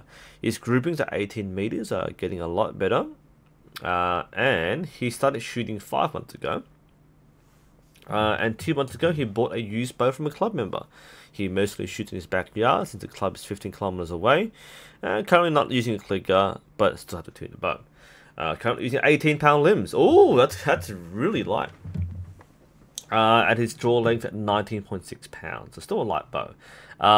This isn't a bad thing, but what this implies, light bows tend to be, I'm gonna say, light bows tend to be harder to activate back muscles. Ironically, a light bow is what you practice back tension with and muscle engagement with, but because the bow is so light, you might find it hard to actually feel it. So some people have trouble. So keeping that in mind, I might predict that some of the shots might look a little limp, but do bear in mind it is a light draw weight. So let's have a look for at what we're doing. Yes, Simon. Let's watch Simon.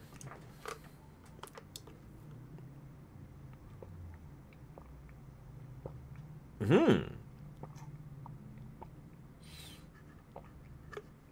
know quite a few of you in chat probably using your coaching skills.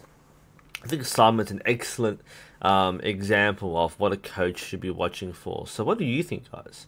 There are quite a few things happening here, which are typical of people learning archery after about 2 to 5 months, especially if you only had them for 2 months. There are a lot of things which I expect you to do. So if you're wearing a coaching hat, this is a very good practice analysis. In fact, if there's anything, I'm talking over Simon here, but the reason why this series exists and why I enjoy doing this is a chance to practice teaching. As a coach, like you want to watch for certain things, as an instructor, or even as an archer, you want to watch for certain things people do well, but also things people don't do as well. And it's really fascinating to see what people pick out. Like Kitson in chat right now is pointing out like the humorous alignment. I'm not really watching for that. I'm watching for other things. But every coach will focus on different things. So that's Simon's shot process. And we'll see, there are multiple angles, I think. So that's his shot process. We'll see the back view.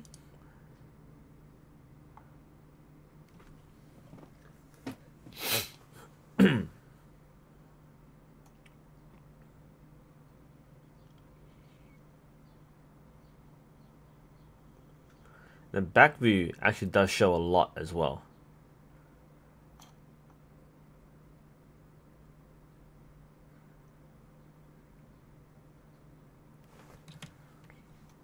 If you're watching this and you've identified a few things from the front view, I think this will confirm some of your initial analyses. Alright, that's enough for now. So thanks for the video. There's quite a few. That's a back view too. Alright, so we've seen enough of the pattern to identify what is going on. So there are quite a few things we can mention. So let's see if we can order this in a logical way that makes the most sense, because there's a lot going on. Shalasa is probably popping. You're right, it's Shalasa. That's basically everything.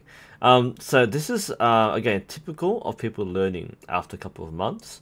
Let's try and break down what I go through in my head when I watch this. So let's see this next shot.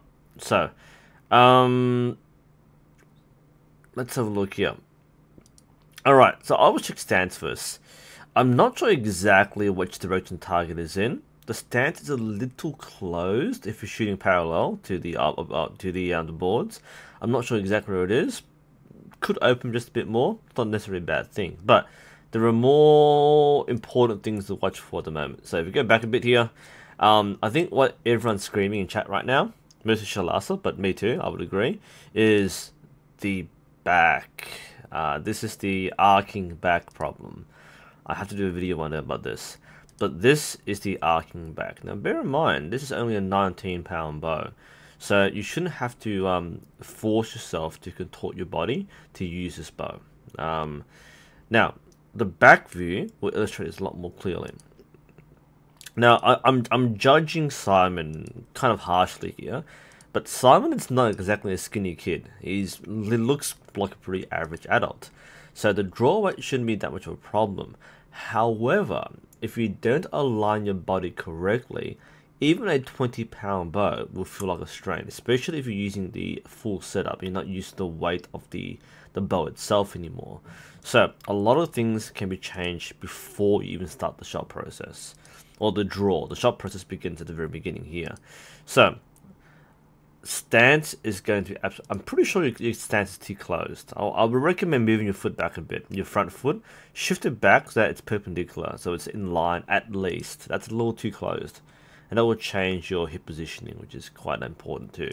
Now from this position, this is the first, I'll call it a form fault. We'll be honest here. It's a call it a form fault. We have to watch your shoulder alignment and your back positioning. So even before you start, your body's not in the right position. Okay. At this point of your shot process, when you're knocking the arrow, you should give yourself a moment, not to get to shooting right away as you do here, right? The first thing you shoot, no, don't do that. What you do is you determine your stance and your posture. So from here, you've knocked the arrow. At this point, you stop and you focus on what your body is doing. Where are your hips? Where are your shoulders? How straight is your back? I've got to show this to you. This is so important in a shot process. It's worth me taking my headphones off for once. So, let's say I've got my bow here. Bow, come here. All right, let's actually do this. Let's actually do this properly. All right. So imagine. Let's not tip the camera. All right, let's step back. All right. So imagine I'm shooting on the shooting line. So I'm not going to shoot an arrow, but for the sake of the demonstration, let's grab an arrow.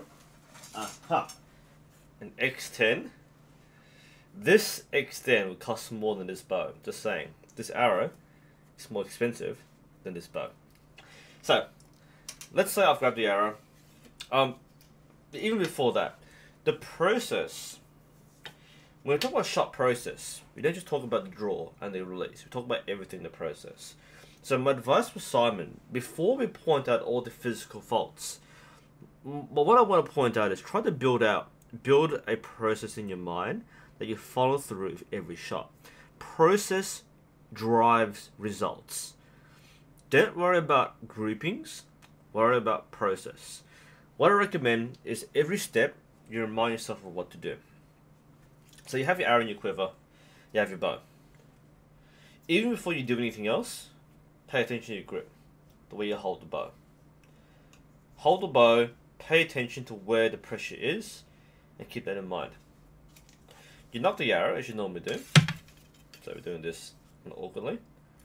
So you knock the arrow, but instead of going straight to drawing it back, let it down. Sorry, I've got tape in the way, but this is what I call the pre-draw position, the set position. So once you knock, kind of reset your body position. Feel your shoulders in the right place. And especially, feel your back in the right place. The thing of archery is to imagine, you need a straight back for this one. A couple of things I'd advise. Breathe in and breathe out.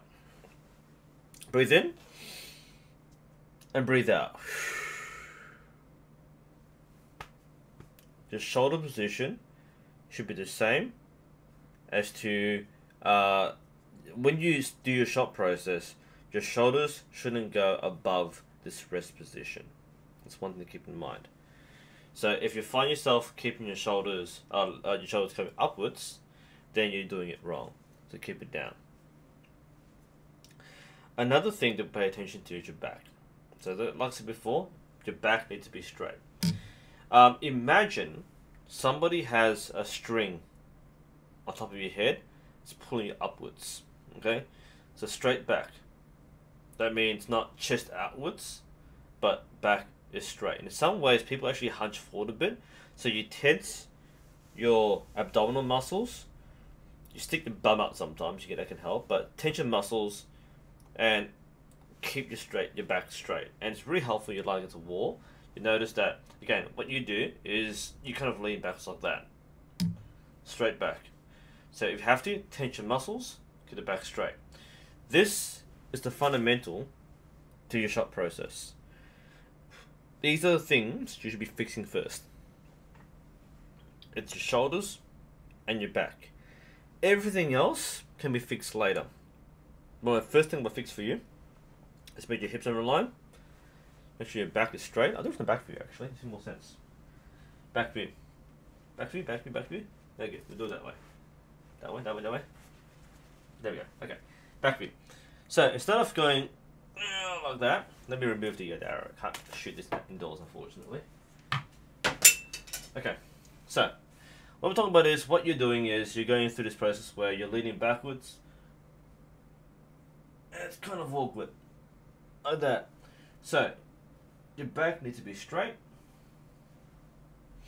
So again, shoulders down. That's why pre-draw is so important, okay? So before you shoot, before you pull the string back, get everything in the right position. Get the shoulders down, get the muscles rightly tensed, back straight, then lift the bow, draw, and execute. And every part of the process, your back doesn't move, it doesn't change alignment. Your shoulders don't move. And what you do is you maintain alignment through the whole shot. So I started talking about shot process. So don't rush into the shot process. Don't rush into the draw. Follow a routine. Every time you draw the bow back, don't shoot right away. Take the time to collect everything in your process and then feel physically where everything is. That's very important you do that. So that's the first thing I will fix up in your process. I'll take questions a bit later. So the first thing is, in your process, get comfortable and follow this. Don't draw the bow here right now because you're not ready to do so. Let the bow, either rest the bow on your foot or stretch your arm outwards. So get your arm straight and your elbow in line. And when you're ready, do the shot then. I recommend this because mentally you have to be prepared as well, physically and mentally. So that's good there. But take the time to do the shot because there are a lot of things you now have to learn. I do notice, by the way, your arm guard is quite far back. Are you hitting your elbow? That's my question. Because the arm guard, this is the sleeve arm guard, probably from boating, I reckon. But the arm guard should actually be further up the forearm. This is over your elbow. That's not how you wear an arm guard. Because the string will slap your forearm. This may be a curious thing, right? So your string will hit here. Let's say I'm doing this side, right? If you're left-handed, you'll hit here, but you're right-handed. So let's flip over. Your string will hit here on your arm. So your arm guard's meant to cover this part. Your arm guard's covering this part here. And that to me tells me, are you hitting your elbow here? Because if you are, there are things you can fix. There are things you were doing which are causing you to do this. So, what could cause this? Exactly that. So this is a very distinct. If you ever watch another archer, Simon, you'll see nobody does this. So what's going on here? Your lower back is arching, the chest is puffed out, and your shoulders are out of line. So you're leaning way off center. This elbow is good, man. If you think you're doing well, this is a nice line. This is actually a really good line to have here. But the way you get there is very awkward. So there are a lot of things to fix. So like I said before, tense your abdominal muscles, keep your back straight, don't lean forward, drop your shoulders. So I would really recommend you get a coach looking for this one here if possible. You can't if you don't have a club, this is really awkward. But you should be watching some of the more proficient archers if possible. But what they do is they keep themselves straight. So if you look at the back view, let's do this one first. This must be your first point to fix, is your back alignment. This is the reason why you can't use heavy bow. If you're using heavy bow, this will actually injure you severely with your shoulders and back. But if you look at the back view, okay, it's less obvious from the back, but right away, see that movement there? That is not a movement you want to do. I'm being harsh here, but this is like injury warning. So you see here, even from this position, your back, that is awful. Sorry, not in a bad way, but as far as form goes, that's awful. You've got to be very careful with this. So what you see here is, even from this starting position, your back isn't straight. You're leaning forwards. You need to work on your posture. So tuck your bum in, tense your abdominal muscles, keep the upper back straight. Like, pull yourself up, man. That's what I'm trying to say. Pull yourself up. But when you get to the shot, I mean, this is already tense here. Keep the shoulder down. Shoulder goes down. Back goes up. But this next stage here is awful. There. You've let yourself bend inwards. Okay? And that is way, way off.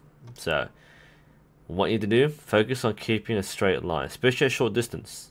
Alright, but straight line, straight back, shoulder down, straight back here.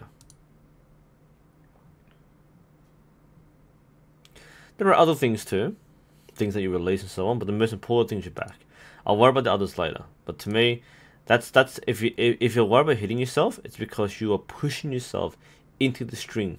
Okay, so you're pushing your chest and your shoulder and your arm into the path of the string, which might be why you're slapping yourself in the elbow. And I recommend you turn your elbow a bit more too, but that's not too important. but the first fundamental is your posture and your back. So that is something which needs to be fixed fairly urgently if you want to keep on shooting without injury, because that's something which I would be quite worried about.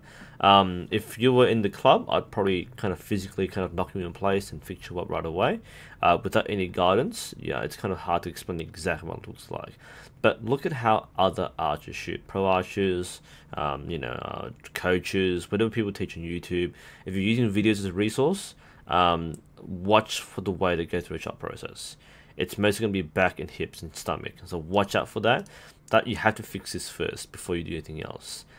Once you fix this, feel free to send another video. I'll be quite happy to look at it, but this must be fixed before anything else, because this will change how it feels.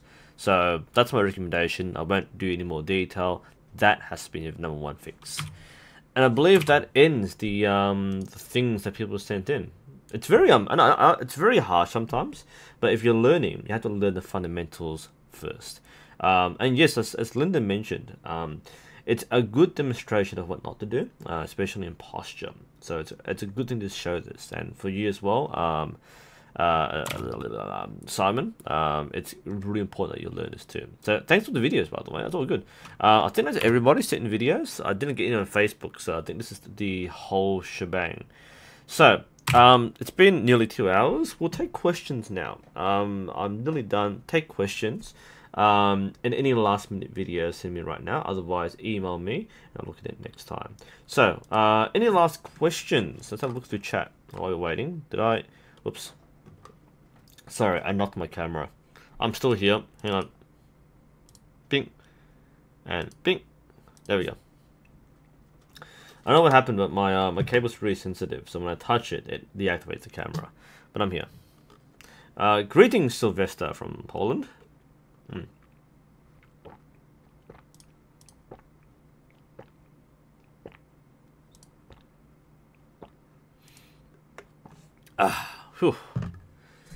The taste of capitalism. Alright, so some comments. Yeah, you're right, man. It's not really harsh. It's as an instructor, like part of our mission is to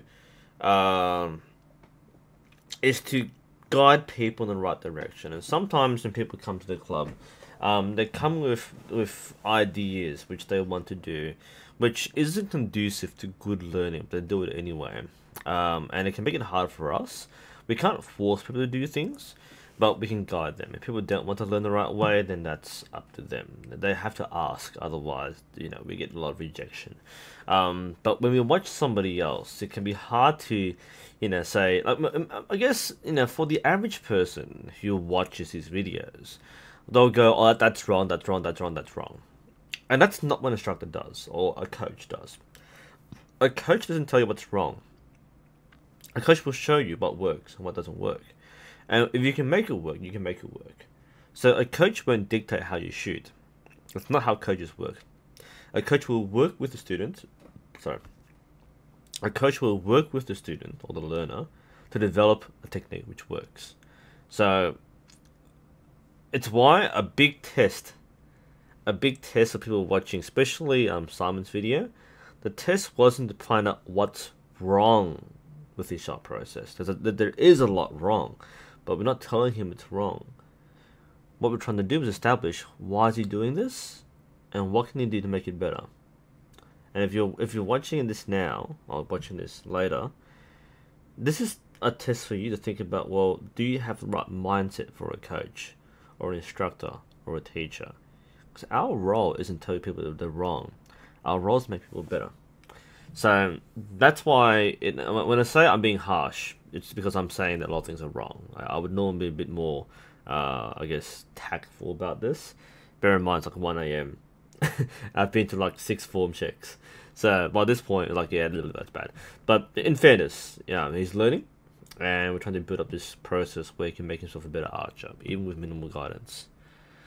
Yeah, I agree, Wolfram. Like there are some people who think they know better.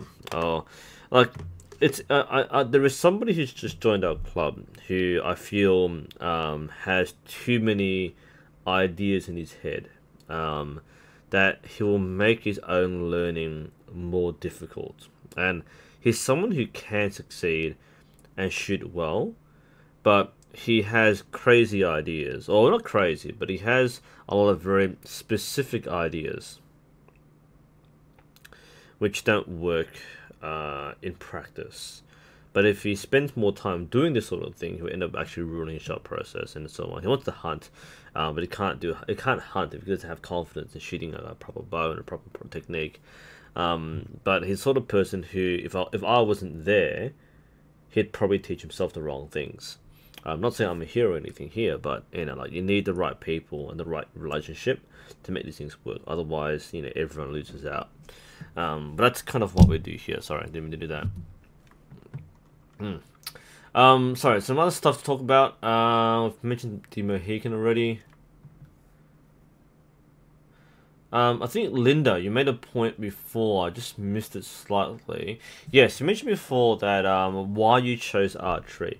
Prehab and development of muscles. Absolutely. Archery is very good at this. Because archery is very accessible. You don't need a lot of strength to do archery. If you don't have the upper body strength to do archery, you pick a lighter bow. And there are many bows and many styles of bows which allow you to shoot and develop your muscles and your process. So whether it's for prehab or rehab, it's actually a very good choice to do, even for older people, for younger people. It's one of the most open sports because you don't have to run around, you don't have to be very fit. And archery can build you up, so you have chosen well. If your instincts led you to do archery as a sport for your development, then you have good instincts. It's a very good sport for it.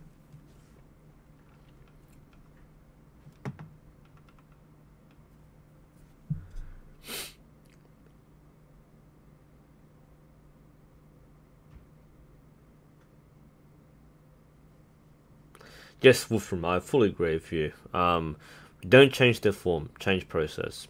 You're absolutely right too.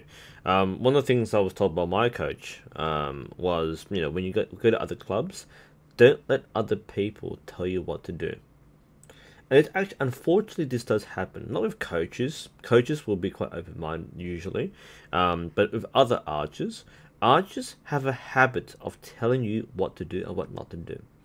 Don't listen to other archers. Choose whose advice you follow carefully. I'm not saying this because people are bad and dickheads and so on, but because as an archer, you don't always recognize what people are going through. And especially when you reach the top, you might forget what people go through. People approach archery differently. They have different journeys, different pathways. Yeah, it's not your role, not your job, not your position in life to judge people what they do.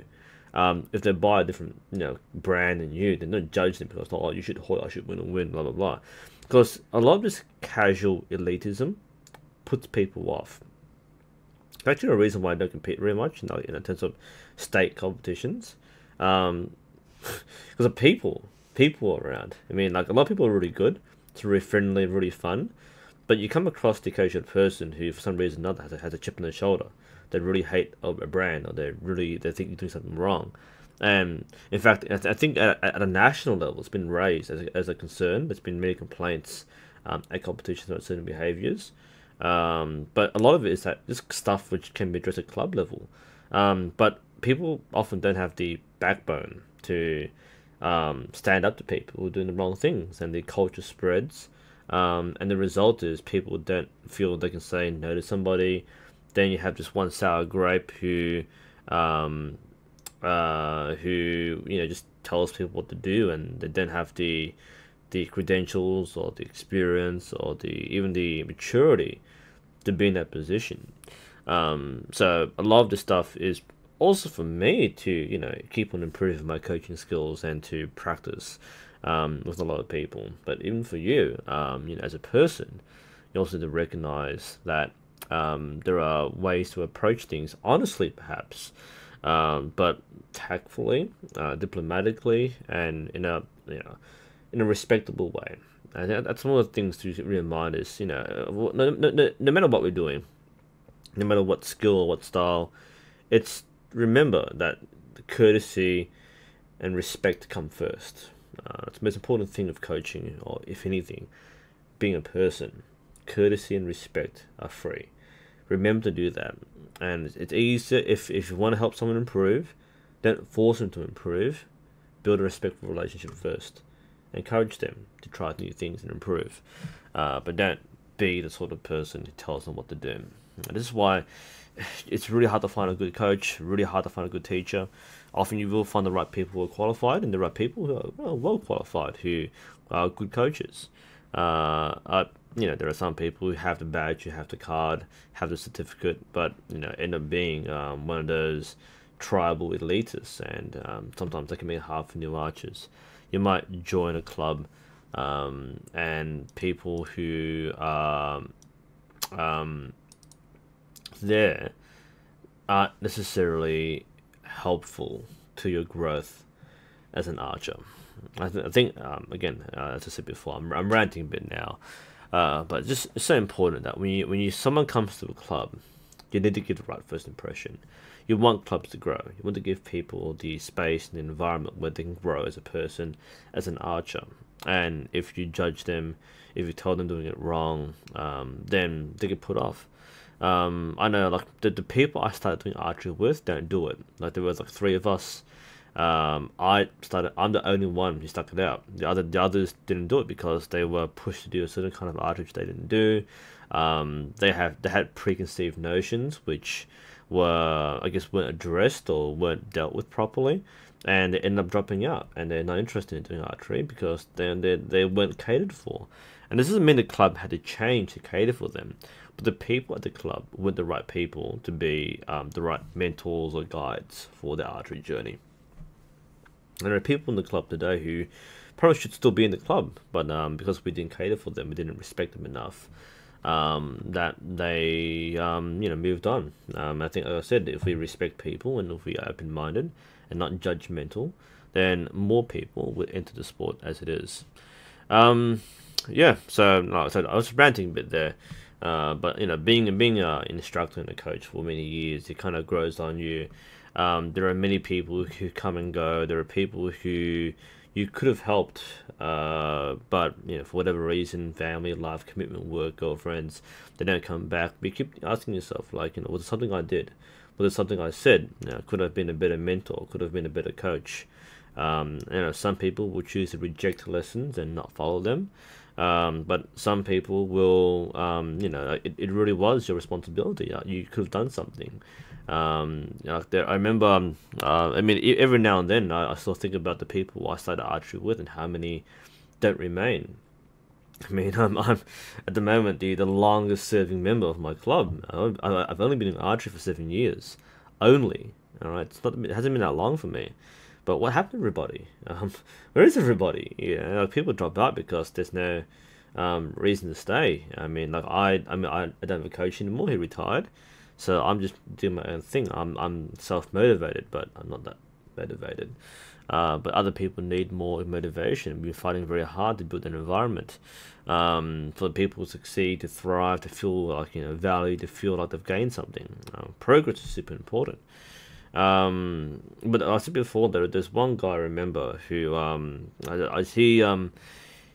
he started like I guess a year after me.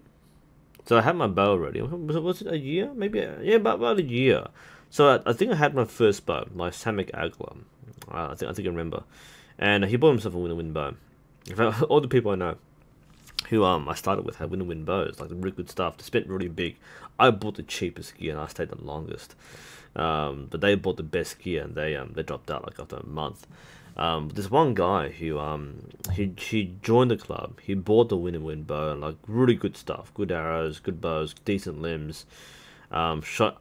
I don't think he wanted to shoot Olympic recurve.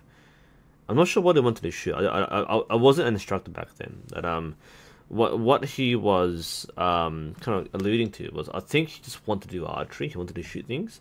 Because the club is a target club, we naturally push people towards target recurve or compound, more target recurve. I don't think that's the kind of archery he wanted to do. I think a lot of us came in with a perception that archery is a certain thing, like wooden longbows or something, and I think he just wanted to shoot, and the style that he chose, or he was pushed into choosing, was too technical, was too sporty, it was not something he wanted to do. And I remember we were doing an after hours training session, and we were working on clickers and expansion and back tension, and we're shooting at 10 meters. And I think I've got a video of this actually. We were recording form checks, and like he was just starting out, he was getting his back tension right. And at 10 meters, he slammed one of his carbon arrows into the wooden frame of the target. It happens when we're learning, but what happened to him was he snapped literally. He instead of carefully pulling the arrow, he just snapped the shaft and just walked off, and he never came back basically. That was the last time we saw him. So he bought a new bow, slammed the carbon shaft into a target frame, snapped it in half, and just never came back.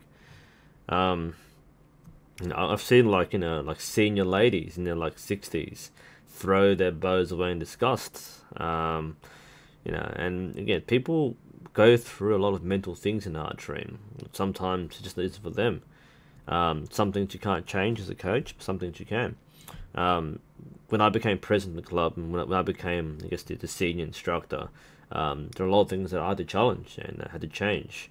Things like, understanding different styles of archery. People come in with like a Chinese horse bow. And I know before I was president, people were looking at, oh, it's really weird, you shouldn't do that here.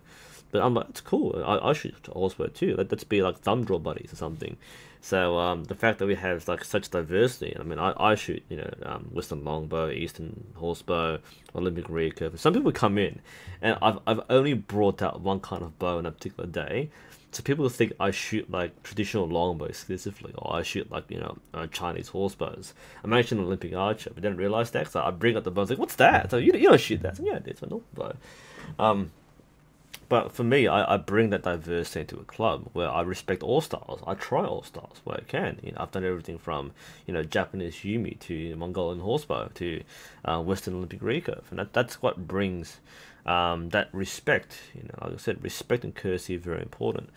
And if you have people who are closed-minded, people who are judgmental of other styles, then it's unwelcoming to a club environment. Not everyone wants to be an Olympic recurve shooter, and while we are an Olympic recurve club, doesn't mean everyone wants to do it. I've got a person to come and try program right now, who is a great dude. He's a great guy, and I think he'd be a very good sport shooter. But he wants to shoot traditional recurve because he kind of likes it more, and especially for his budget, he can't afford a very good bow. He wants to buy a bow, but he can't afford one, so he might start with a pretty general traditional recurve. I'm thinking, like, if this was my coach 5 years ago, my coach would probably push him to do Olympic recurve. And he'd probably buy things piecemeal, one at a time. And he might enjoy it. And my dilemma is, he's someone I know who probably would enjoy the challenge of target archery with Olympic recurve, but he doesn't want to do it. Is it my role to push him? So what I do, what I've been doing, is bring in bows in. I brought in the Mandarin Duck Windrunner for him to try because he wanted to.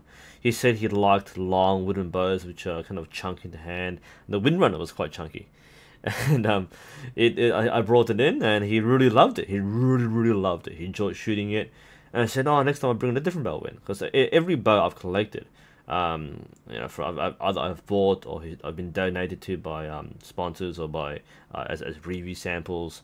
I keep them, but I bring them out for people who might want to try them. And he really loved this bow, and it feels good when you find a bow you match correct to somebody. So instead of telling someone this is what you should be using, I bring in different bows for them to try, whether it's a really simple survival bow, or whether it's a really large wooden traditional bow, or whether it's a modern recurve. And that's kind of part of the part of what I can do. So the whole point of this is, like, courtesy and respect are first and foremost. We're not here to judge people. We're not here to criticize people. We're not here to question why they chose certain styles, certain technique. Learning is a journey for everybody. You know, it's a journey for the learner. It's also a journey for the teacher, and we have to approach things with respect and courtesy, first and foremost. There's a question before, sorry, I missed it, from Hughes Heat. You're a beginner, okay, and you aim on the right side of the string. Is that okay? I'm not sure what you're using, by the way. Are you shooting left-handed or right-handed?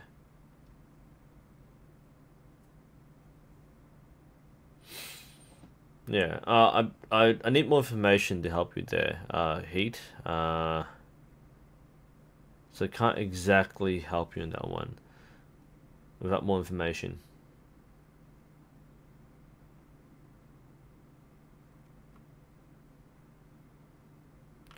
Alright, I reckon we'll end it there. It is now 1:08 AM, so it's been going for around or 2 hours. So it's been a pretty good stream. Thank you to everybody who submitted videos. There's a lot today, and I kind of left a backlog going on. As usual, if you have videos to send in, then feel free to do so. The address is in the email below, as well as the channel page, as well as the Facebook page if you're following, or Twitter if you follow that too. I don't really use it, but it's there. So feel free to send in more form checks. I'll be quite happy to take a look at them. We all learn from each other, with courtesy and respect, of course. So hopefully you all enjoyed the stream, especially you, Rocket Fist. Hope you enjoyed that. We learned a lot today, and hopefully this motivates you to become better at doing archery. So thank you, everybody. This is NUSensei, and hopefully I will see you all next time.